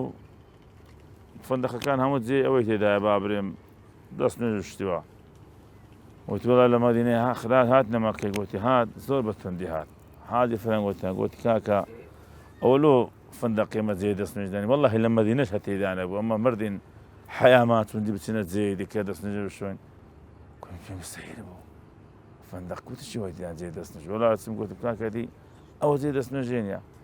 پێی گوتی بەڵێ ئەوم زانین جێ تەماتە و خیارەتێژم هە تەماتە و خیارەتی شوێنەوە غەریبیەکان نییە مامۆستا گوتی لەمەوا بجێ تەماتە و خیارەتی دەنامەرەکرد یعنی ئەو فعلی بۆی کردی فعلی بوو حاضر مەستم یعنی لۆی من لێ ڕادەرێم هەر کەسێک خوشک و برایەک کە ئەو سەفەرەی دەکە بەڕاستی پێویستە ئەگەر لۆ سعاتێک و ڕۆژێکی یعنی هەندێک معلومات و یعنی بە چاڕوونەکیان بدرێتێت کە کابرا یەکەم جارێتی هەم لە مەناسک و واجبەکان و هەم لە تەعامل و شتەکان یعنی مەبەستم هەموو شتەکان یعنی بەڕاستی پێویستە بەڕێک وعیەشی بدرێتێ لە ڕۆژانەوە بەرچاڕوونێکە لە ڕووی عیبادەتەکان مامۆستایانی ئاینی وەڵەو حەملەدارە بەڕێزەکانی یعنی شارەزانە بەڕاستی بەڵام لە زۆر شتکەش یعنی بەڕاستی پێویستە ئاگدا بکرێن کە ئێستا کەشتەشی نەدیتی بنەزانی بی یعنی نازانی کۆ مەوزوعەکە دەست خۆش مامۆستا بەڕێز مامۆستا زەید هاتین وەلای خزمەت جەنابتان لەبەرەوەی ماوەکە بەرەو کۆتا دەڕوا دەبێ هەڵێنجی کامەی زۆر خۆشە لە بەمانی باس بکەیت لەسەر بردەکانی ژیانی خۆت خوازار داتەوە وەڵاهی ئەوجا مامۆستا جەوهەر حەقیقەتێکی مامە بدەینە ڕوو ئینسان مەسەلەی مامۆستابی هەر وەزیفەکی هەبی لەگەر خێزان و خانەوادەکەی خۆی بە شێوەیەک تەعامل بکە بێ لە خێزانداری برادەراتی هەبی بێ لە کچ و کوڕایەتی برادەراتی و تێکردبوونە شتێکی هەبی کو دەڵێت تەبابن ئێستا حەقیقەتە ئەو قسەی خۆش لەسەوەی بکەم دەچمە سەر ئەو مۆزوعی طبعا ئەمە عایلێکی گەورەینە 12 کەسی لە مارێ بۆی بووکم لە مارێ و تەرتیبات خوا کەمی کاتەوە بەخێر ئینشاءڵڵا ئینشاءڵڵا بەشکو دەستنە ڕێی خۆیان ئەمنیش سندوقی بە خیار تەماتە پیاس هەموو شتی دەبی بە عەلاگە و بە سندوق شتی بکڕمەگەرنا بەشمان ناکە ئەمنیش سندوقە تەماتەم بردەوە مارێ خێزانەکەم گوتی ئەوزان بە خێزانی خۆشم مەلاژن ژنارێم ئەو ژنارێتە من مەلا ئیلا ناوی یەک دەینین یانیەوە شتێکی تێدا لەو مۆزوعی وڵا تەماتەکەم بردەوە مارێ پیرێژنیش دەکا خێزانەکەم و هاتەماتەکانی گوتی ئەوە ماشەڵڵا ئەمن بەخۆم لەگەر نەبم ئەو پیاوەی من نازان چتی هەربژێری هەر دەچێت ڕاست خۆی پێداددا ئەمنیش بە فرسەتم ئەوزانی معناتیانی هەموو زارشتەکان کە دەکڕی لەگە خۆتی دەبێت ئازە بزانە مەوزوعەکە لە چی بەعادی دەکەوی ئەمش گوتم وەڵاهی ئافرەت ئەمن لە ژیانی خۆم نەمزانیە شتی هەربژێرم هەر چوویمە چیان شتی شکا و خراپ و ئەوە یارم بژاردیە ئەو تێت دەگامە بەسیتیا ئەو یەکسەر تێگەی چیژی چشمان هەیە گەورەی وێستا تەمەنەکەی وایە و خوێندەواری چاچیە گوتی بابە و بە فرسەتی زانی گوتی بابە ماشەڵڵا ئەتو نازانم لۆ نازانی ئەرێدای ئەوە لە بیدایش بوو بوو پێشەوە یە توش بێ گوتی نانا چیژە قڵقلەی دەزانی هەربژێری بەس ئەلانکە بە زۆری بی نازانی خۆزوعەکەی لۆ خۆی داوەی ینی حەقیقەتەن ئەمە بزانین ینی مەسئستا من ئەلعام میێوان چکە لە بۆی ئەمە چەند معاملەك لەگەر خێزانی خۆ کە دادنشیسان لەگەر خێزانی خۆ معاملە چی بکە ئافرە دەگە ئەتو چ داواکاریە کتەبوو بە نە بە عاجزی نە بە کێشە باسکە قەت بڕبرێم ئەو شتم دەویان ئەو شتم پێویستیان ئەوەیە و ئەگەر ئەمنیش میێوانم هیناوە مارێ کتابم هیناوە مارێ هەر پێی داویستێکم هیناوە مارێ یعنی بە قەدری بزانە ئەگەر ئەتوش بە هەمان شێوە شتەکەت هیناوە مارێ بە قەدری بزانم حتى ڕۆژی لەناو سیارەی بووم ئەمن لە هەر فرسەتێک لە هەر زیش کتابی دەخینمەوە یعنی لە حتى زۆر جارێت ترافگلای دەکە زۆر ڕاوەست یان لە سڕەکی بیان لە عیادەی بیام کتابی دەخینمەوە یعنی لەکلام لە خۆم نابزوو حقیقەتە وەڵامنیش کتابم دەخیندەوە لە بازاری دامنا و بازاری کوران کتابم دەخیندەوە ئەو هەلا وەختە چاتە ناو سیارەی گوتی پیاوەکە کراسێکی گەلە جوانم کڕیا ئەمش کو دەم خیندەوە گوتمارێ وڵات جوانە ڕۆ خۆشتان تەماشای نەکردێ دەری جوانە ئەمش بە فرسەتم زانی گوتم بە ئەوەکبی گوتم ئەخ ئافرەت ئەمن ئەتوو دەخینمەوە ئەتۆ گە شتێ ناشین بی ناکڕی شتێ جوان بی ئەوجە دەکرێت گوتی هەرێ وەڵاوەیە شتان ناو علاگەی دەرنەی نابوو ئەوە ئەمە حەقیقەتەن کە مامۆستا یاخود یەکێک دێ لە ترسی خێزانەکەی خوڵی زۆرم پێ احتیاجە جلوبەرێک پێداویستی کتاب میێوان بی بەمەوە کە لە بۆی ئەمەوە دەتەن وەڕەحمە ئەو قسەشکە لەسەر ئەو مۆزوعی مەوەدە ڕەحمەت تێکەرە سەکینەیە قسەی خۆش لەسەوەی سەڵابی ڕەحمەتی خوای لێ کتابە چی لەسەر خەڵقی ئادەم دەدوێ بەڕاستی لەو ڕۆژانە خینمەوە زۆرم دوعالۆ ئەو نووسەرە بەڕێزە کرد دەرێ ئەو کاتێک کە ئادەم عەلەیهی سەڵات وەسەلام ئەوە چین پێش مەخلوقاتێک خوای گەورە مەلایکەتی دروست کرد زنی دروست کرد ئەوجە دوایە گردوونی دروست کرد مەزەڕەکانی دروست کرد ئەوجە دوایە حەشەرات و حیواناتەکانی هەمووی دروست کرد ئاخیری ئادەمی دروست کرد عەلەیهی سەڵات وەسەلام دەرێ کە ئادەم دروست بوو هاتەنا و عەلەمە ئادەمە الئەسما كلها هات هەموو مەلایکە ئەنواع مەخلوقاتی دیت هیچ مرتاح نەبوو لەوێ دەچوێ چاوی دەژێڕا مرتاح نەبوو دەرێ هەموو چاویان دەژێڕا باشەوە ئەو مەخلوقە خوای گەورە دروست کردی لۆ مرتاح نییە هانی دەرێ زۆر دەگەڕا خوای ڕەب العالەمیش خالیقە بەخۆی دەزانی دەرێ هەر زۆر دەگەڕا ئەو دەیگواری بابا تو لۆها نامرتاحی لەبەت چێ نەحەز بە خۆم ناکەم لەبەت نامرتاح زۆر قەلەق بووە دەرێ لەو کاتێک کە خوای گەورە حەوای لە تەنیشتی لە پەراسووی دروست کرد چاوی پێکەت ئەو زەلێرکانە سەکینە دروست بوو مەوەدە دروست بوو ڕەحمەت دروست بوو کە خوای گەورە دەفەرمێ مەوەدەتە وەڕەحمە یان نیساؤکم حەرث لەکم خوای گەورە کۆمەڵێک ئاەت باسی دەکەم یەکسەر دەرێ هاستی بە مرتاحی کرد ئەوجا ئەمن ئەوم لە ژمارەکردنە چی باس کرد هە لەو ڕۆژانە اختیارێکی گوتی بابە هەمووی لەو حەوای بوو ئەو زۆر محاضەڕی دەدەم قسەی دەکەم اختیارش تەنیشتوی یەکوت بابە هەمووی لەو حەوای بوو دەردە حەوا بوو ڕانە دەوەستا چاوی دەجێڕا لە بەر دێ بوو قەلبت ساقیە خۆمەسا هیچ شش خۆشێ باسکە زیاتر لەوێ مامۆستا وەڵاهی شتی خۆشم زۆر باس کردیا بەڵام من زمنی شتی خۆشی چکە جەژنە بەڕاستی ئەمە حەز دەکەم ئەگەر زاویەکەم دێ لەسەر ئەوەی مامۆستا زەوەر و هەموو مامۆستایان و بینەران و بیسەران دایکێکی زۆر هەیە منداڵێکی زۆر هەیە لەو جەژنەی هەست بە غوربەت دەکا هۆکار زۆرە زۆر هۆکار هەیە ئەوجە دایک و باوکەکەی دوورکردتەوە باوکەکەی لە بەندیخانە و سزنا بابەکەی دەستکورت و هەژارە یان ناحاڵی بوونێک لە بینی ژن و مێردی دروست بووە تەفرەقەک دروست بووە بەڕاستی ئەمە بابین دەستی ڕەحمەت و دەستی سۆز و دەستی باوکایەتی بەسەر ئەو منداڵانە دابینین. ئافرەتێکی زۆر هەیە لەو جێژنەی لەگەر پیاوەکەی خۆی لێک بوویەوە حاجز بووە، بە ئەمە هەوڵ بدەین لەو جێژنانە دڵی خۆمان زۆر گەورەتر بکەین. زۆر باب و کوڕ هەیە، زۆر کەس و کار هەیە، زۆر عشیرەت هەیە، تەنانەت ئێستا لە ئاستی حیزبەکانیش هەیە. ونیە ئەمە بابین لۆ یەک بینەوە. ڕاستی لەو جەژنە زۆر فرسەتە. ئەخی لە جەژنی ئیبراهیم پێغەمبەرێک بی بێ منداڵەکەی خۆی سەر ببڕی، دەبی جەژنێک بی لە بۆ خۆمان ئەو نەفسە پیس و نەفسە خراپەی کە بکوژینەوە بیکەینە قوربانی لە بۆی هەتاوەکو دڵی من لەگەر دڵی تو چاپ بتەوە. ئەنی بۆمانە ئەمە قوربانی بدەین لە پێناوەی کە بتوانین ئاشتەوای و تەبای و خۆشەویست لە بینێک زیاترکەینەوە. یەک شتی سەدام حوسێنی خۆی گەورە حەقی میلەتی لێ بکە لە جەژنەکان لە یادە و بوونەوەری و مناسەباتەکان عەفوێکی عامی دەدا، خەڵک ئازاد دەبوو. قەنەعات بکە شەخصێ هەلەو ڕۆژ لەگەیەکەچی بووم لە تەسکەرەکەی نووسرا بوو ئیعدام حکمی ئیعدام بوو، بەڵام جەژنی بەسەداهات بۆ ڕاست عەفوی دابوو. بە ئەمە عەفومان هەبی، با سەرکردەکان عەفویان هەبی، با بەرپرسەکان عەفویان هەبی، با دایک و باوکەکان عەفویان هەبی، با منداڵەکان عەفو عەتایان هەبی لە بۆ منداڵە لە بۆ دایک و باوچە. هەمومان تەواوکەین. سەکەت جوانە مامۆستا ساش هەمانە لە زیندانەکان بەبێت تاوان لە ژۆرێ بەبێ ئەوەی کە محکەمەش کرابی هەشمانە تاوانەکەی ئەوانێکە قابل ئێوەی چا بکرێ. دەست خۆش مامۆستا بەڕێز خوا سەلامەتی ئەخوا. بەڕێز مامۆستا ڕەسوول بەرتێ. ئەو بەرنامەی ڕادیۆت بیسەرەشی تایبەتی زۆری هەن لەبەرەوەی کێشە و معانات و گرفت زۆرن هەمیش لە بانگەواز بە هەمان شێوە لە ڕۆژگاریشی و کۆمڕۆی هەم بەڕێستان وەکو بڵێن مختص و تایبەتمەندن بەو بارە و هەمیش ئەو ڕێکخراوەی کە هەتانە ئەگەر پێمان بڵێ بۆن منە لە ڕۆژگاریشی و کۆمڕۆی شەش و گرفت و معانات گەلک زۆرن بە تایبەتی کێشەی کۆمەڵایەتی خێزانی سوودی ئەو ڕێکخراوەینگۆ یاخود خێزانی بەختەوەر چۆن بەرهەم دێ بە کورتیانی کەلکەکانی لەکوێدان. وەڵام مامۆستا طبعاً ئەوڕۆ هەروەکو لە بیدایەتیش باسم کرد خێزان بەعام ئەوڕۆ لە کوردستانی خۆماندا لە بەردەم لەم پەر و کۆسپی زۆر زۆر دژوار و سەختدایە ئەو کەسانە دەتوانن بەسەر ئەم لەم پەرانەدا سەرکەون کە ئیرادەیەکی بەهێزیان هەیە کە بەرچاوڕۆشنی جوانیان هەیە لە بواری ژیانی خێزانیدا. یەک لەوانە مامۆستا ئەوانەی ئەو گەنجانەی کە ئەو ڕۆپڕۆسی هاوسەرگیری ئەنجامەدا بەراورد دەبکەین لەگەڵ ئەوانەی ڕابردوودا تەماشا بکەینەوەی ئەو ڕۆسایلەکانی زۆر جوانیان لە بەردەستیانی لە بۆسایلی کەمالیاتی ژیان دەڵێم ئەوەی پێشووتر وانە بووە بەدەمونە هەموزار زۆر زار بابم باز لەوە دەکە دەڵێ کە من هاوسەرگیریم کرد لەگەڵ دایکتان دۆشەکمان نەبوو بەخوای دەڵێ ئەو ژیایی بەهاریم هێنابوو کە نەرم و کردبوومانە ڕاخر هیچ گرفتێکیشیان نەبووە هیچ شەشەیەکیش بەڵام ئەو ڕۆ دەبینی ئەو وەسائلانە هیچ ینی زۆر مامۆستا شەشکەشەیە لە زمانی پێشە باسەکەن زۆر کات کە زەواجیان کردیا کو دەڵێ بچکی نەبینی هەر نەیدینیە ڕوویداگەڵەوەش بە پەنجەی دەست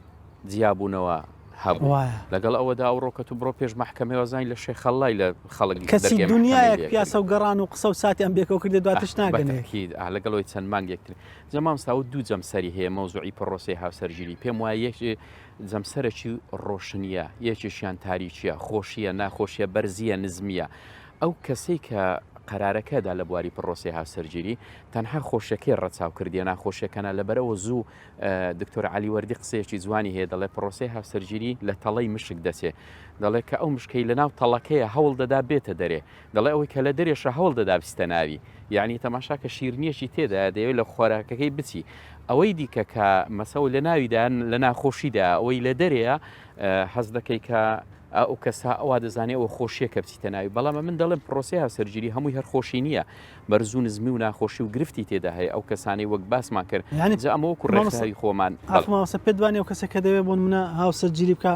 دەبێ ئەو کۆسپ و تەگەرانەی نەخۆشی و ناخۆشی و سەرما و گەرما و بەرز و نزمانی هەموو ڕەچاو بکات و کە پێیدا دەڕا بتوانین لەسەری زاڵبی بەس خۆشیەکە نین تا بتوانانی نەجاحەتی دابێت بەس ڕەچاوی یەک جەم سەر کراکە خۆشیە ئەو پرۆسەیە بەردەوام نابی لەبەرچ لەبەرەوەی هاوسەنگە هەردووچی بەرزی و نزمی تێدایەوە ژیانە ئیدی ناخۆشی تێدا ئەمەش وەکو ڕێکخراوی خۆمان مامۆستا کۆڕ سیمیناری زۆر گەورە و باشمان هەیە بۆ نمونە ئەو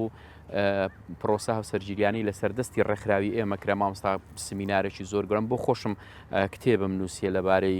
ژیانی خێزانی هەر لە ڕۆژی دەستنیشانکردنەوە چێ هەڵدەبژێری بیکەی بە دایکی منداڵەکانت ئەو ئافرەتە چێ هەڵدەبژێری بیکات بە باوکی منداڵەکانی لەو ڕۆژەی دەستنیشانکردنەوە حتا ئەو کاتەی دێتە سەر گرفت و کێشەی خەسوو بووک و ئەوانە هەمووی تێدا باسم کردێ کە ژیان بە سنەوەیەکە هەنگاو بەرە و لووتکەی چێژی خێزان کە ئەو کتێبەیە تێمان دانووسێ وەرەکو ڕێکخراوی خۆمان ئەو کوڕ و سمینار و بەرچاوڕوونی و ئەو بابەتانەمان هەیە مامۆستا وەک باسیشم کرد لە بیداد ئەگەر کوڕ و کچەکە دابنیشن بەیەکەوە ئەمە ئامۆژگاریان دەکەین کە بڵێ ئەو بابەتێکی ئێستا لێرە باسم کرد بە هەمان شێوە لە بۆ ئەوانیش باز دەکەین کە ئەوە بەرزی و نزمی و ئەوانەی تێدا جا مامۆستا باسی قسەی خۆشی شت کرد ئەگەر من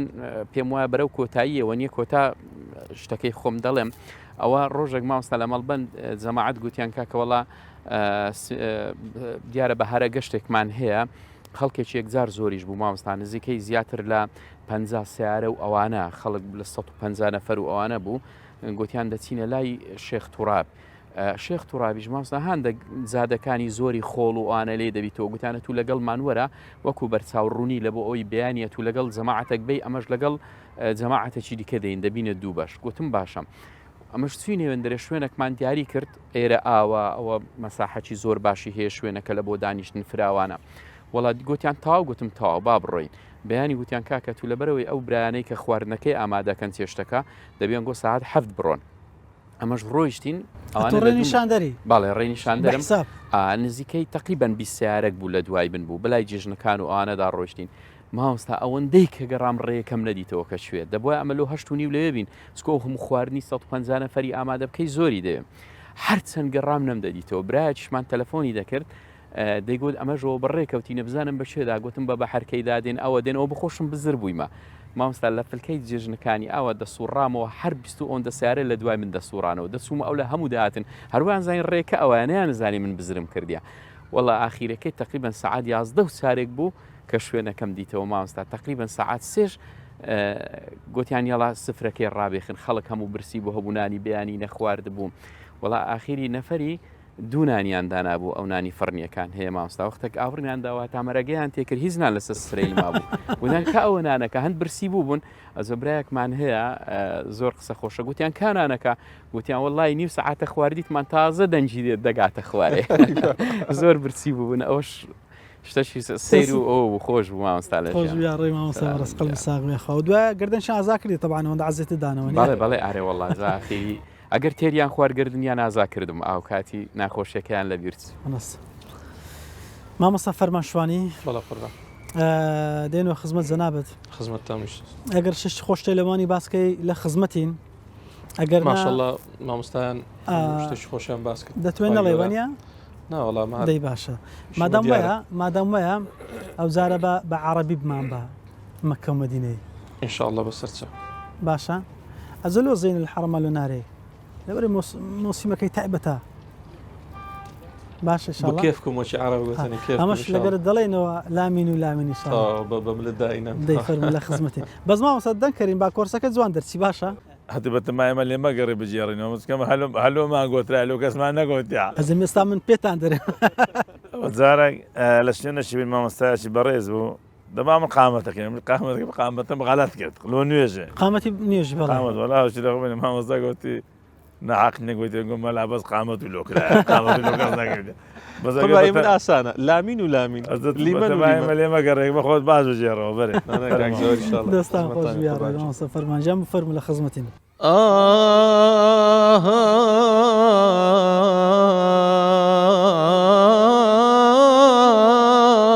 حبيبي يا رسول الله كل القلوب إلى الحبيب تميل كل القلوب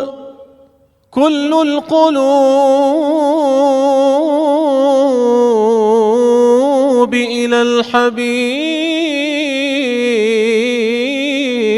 تميل ومعي بهذا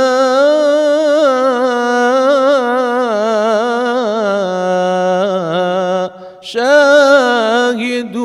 ودليل أما الدليل إذا ذكرت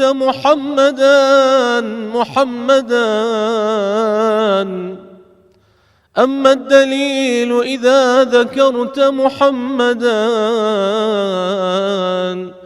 صارت دموع دموع العاشقين تسيل. اي والله يا ابا محمد بنور دلالي والعيون، ومن جود البحر يكرام يا يابا يا يابا يابا يابا والعيون. اي والله يا ابا سعيد الشاف حضرتهم حضرتهم، يشوف رياضهم ويشم يابا يشوف رياضهم ويشم الطياب. اي والله يا ابا تجارة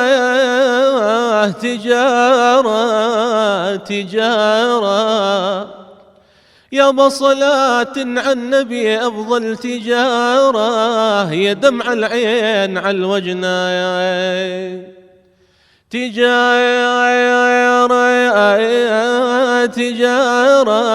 تجارة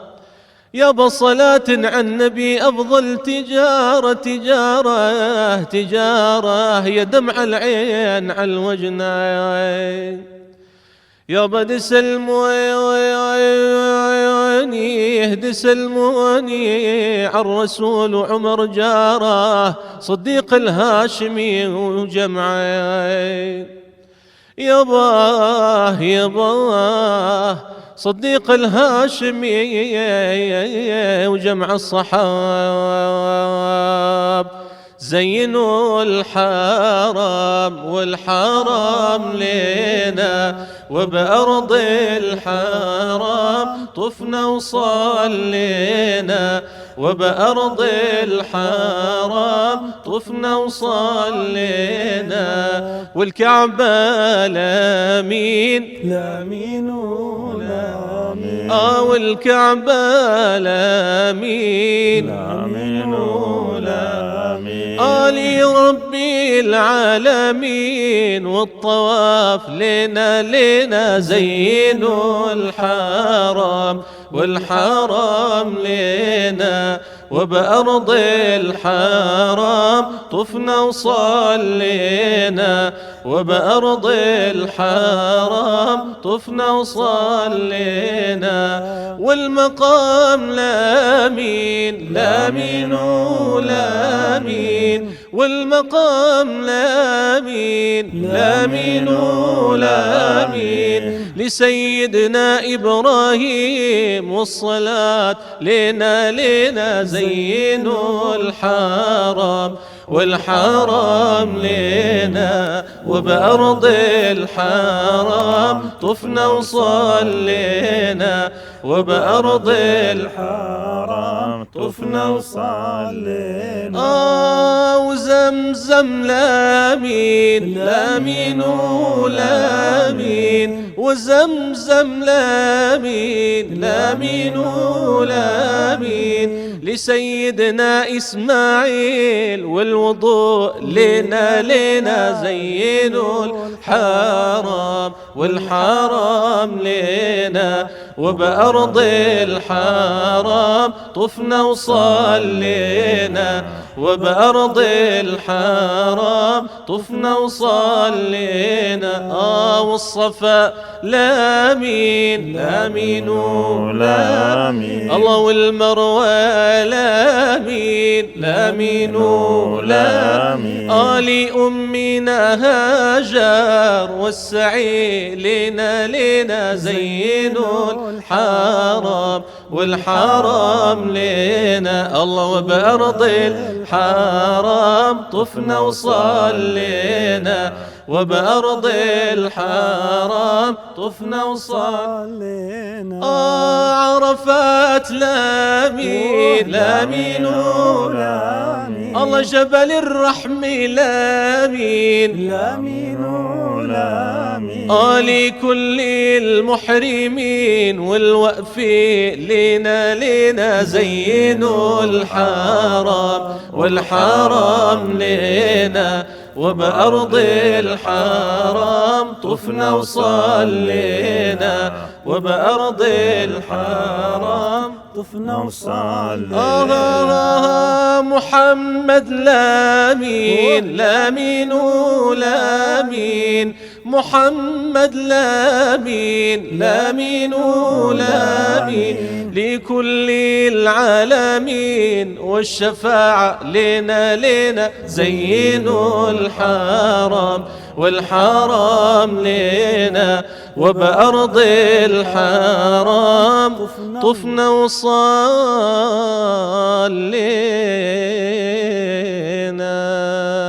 اللهم صل على سيدنا محمد وعلى آله وصحبه وسلم. اللهم صل على حبيبنا محمد وعلى آله وصحبه وسلم. اللهم صل على شفيعنا محمد وعلى آله وصحبه وسلم.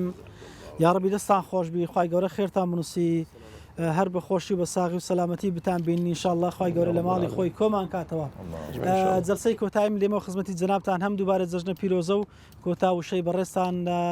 خزمەتی بینەرانی بیسەرانمان لەو بەرنامە تایبەتە لە جەژنی قوربانە. مامۆستا فەتحی بەڕێز عەزیزمان دای، خوای گەورە پاداشی بە خێرت داتەوە، جەژنت پیرۆز بی، هەموو ڕۆژێکت هەر خۆشوی جەژن بی ئینشاءالله.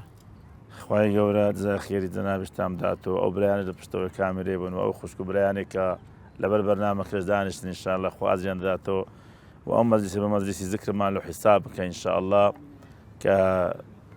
نەتیجەی بەرهەمینێت مەجلیسی ذکر بەهاشتی خوا و ڕەزامەندی خوای گەورەیە و خوای گەورە ئەو جێژنەمان لێ قبولکە، لە هەموو مسلمانان قبولکە، هەر شەخصێک هەر عائیلەیەک هەر وڵاتێکی مسلمانان بەگشتی خەم و خەفەت و ناخۆشیان هەیە، خوای گەورە سەریان لا بە ئینشاءالله هەموو ڕۆژانێکمان جێژ نەبی و هەموو جێژنەکانمان خێر و خۆشی بی. بە تەکید جەژن خۆشی و شادیە لە پاش دوو عیبادەتی زۆر گەورە دێن کە ڕەمەزان لە پاش ڕۆژیە، ئەوەش لە پاش حەجکردنی ماڵی خوای گەورەیە. ئینشاءالله خوای گەورە ئیستیقامەمان دەرەسە ئەو دینە پاکەی ماژێنی بمان بنی زیندومان کاتەوە کە لە دنیا لەو نیعمەتەی گەورەتر نییە خوا لەگەر ئێمەکەی دەکە نیعمەتی هیدایەتە و ئینشاءالله لە قیامەتێش گەورەتر نیعمەت دیتنی خوایە. خوای گەورە بەنسیبمان کە ئینشاءالله دەستخۆشتان لێ دەکەم، خوا جزای خێری هەموو لایەش بداتەوە ئینشاءالله. مامۆستا بەر لەوەی خوا بمان باتە بەهەشتەکەی خۆی نەمان مرێنی هەتا لە ماڵی خۆی کۆمانەکاتەوە ئینشاءالله. دووبارە جەژنت پیرۆزبی خوای گەورە لێتی قبولکە، سوپاسی ئامادەبوونت دەکەین و عەزیزمان دای. مەش جەژنە پیرۆزەی خۆمان دووبارە و سێبارە لەسەر جەم بینەران و بیسەران و مسلمانان بە شێوەیەکی گشتی و بە تایبەتی ستافی کارمەندان و هەموو ئەوانەی کەوە لە دیارە و بەرنامانشمان دانیشتین و دوعای خێر لە بۆ هەموو خوشک و برایەک دەکەین و ئینشاءالله خوای گەورە ئەو جەژنەیان بۆ دەکاتە جەژنێکی تر، جەژنی ئازادی، جەژنی سەرفرازی، جەژنی بەخۆداچوونەوە، جەژنی تەوبە و ئیستیغفار. سوپاسی جەنابشتە. زۆر سوپاس مامۆستا، دەستات خۆش بێ. مامۆستا ڕەسوول وەرتەی پیا بەرز عەزیزمان دای، خوای گەورە پاداشی بە خێر داتەوە، دووبارە جەژن پیرۆز هەر لە خۆشی ئینشاءالله. جەژنی جەنابیشتان پیرۆز بێ مامۆستا، خوای پەروەردگار ئەو جێژنەمان بۆ بکاتە مای خێر و خۆشی لە بۆ هەموو لایەک بە تایبەتی دڵی ئەو کەسانە خۆش بکات کە بەناحەق لە سزنەکاندان و خوای گەورە بە ماڵ و منداڵی خۆیان شاد کاتەوە یا ڕەبی. دەست و چاوت خۆش، زۆر سوپاس. مامۆستا فەرمانشوانی دەنگ خۆش. سەلامەت برای جوانم مامۆستا جەوهەر، دەنجی جەنابیشت هەر ساغ بی، دەنگەشی بولبول ئاسا الحەمدولله. موفقتان کە دووبارە سێبارە جەژن لە جەنابیشتان پیرۆز بی و ئەو برا بە ڕێزانەمان مامۆستا بە ڕێزانە هەموو ستافە جوانەکەتان دوعاشی دەکەم، دەڵێم یا ڕەبی خوایە لەبەر خاتری ئەو جەژنە هەرچی مرازی خێری لە دڵدایە خوای گەورە حاصلی بکات و خاتری گەورە و عەزەمەتی خۆی خوای گەورە پاداشی جەنابیشتان بداتەوە یا ڕەبی. زۆر سوپاسان دەکەم. بەڵێ بینەرانی عەزیز و خۆشەویستی کەناڵی ئاسمانی پەیام، ئەو بەرنامە تایبەتە لە خزمەتی ئەوەی عەزیز و خۆشەویست پێشکەشمان کردن، نیازمان ڕەزامەندی خوا و دڵخۆشکردنی ئەوەی خۆشەویست بوو. سوپاسی بینەریتان دەکەین، سوپاس بۆ ئەو چوار کامێرەمانم مادونە ناسەی کەناڵی ئاسمانی پەیام نووسینگەی هەولێر و سوپاس بۆ ئیدارەی پارچی کانیاو کە شوێنەکان بۆ دامیکردنی خوای گەورە پاداشی بە خێریان داتەوە. سوپاسی بینەرتان دەکەین، خوای گەورە حەزی حاجەکانمان بە باشترین شێوە قبول کات و لەگەڵ ئەو پەرستێکی ئێمە لە ماڵەکانی خۆمانە لە شار و مەفتەنی خۆمان ئەدامان کرد کە ڕۆح و گیانمان لەگەڵ حاجە بەڕێزەکان بۆ خوای گەورە بە ساغ و سەلامەتی بیان جێڕێتەوە نێو خانەوادە و نیشتیمان تا بێگەشتنەوە بە خوای گەورە سپاردن. خوداتان لەگەڵ.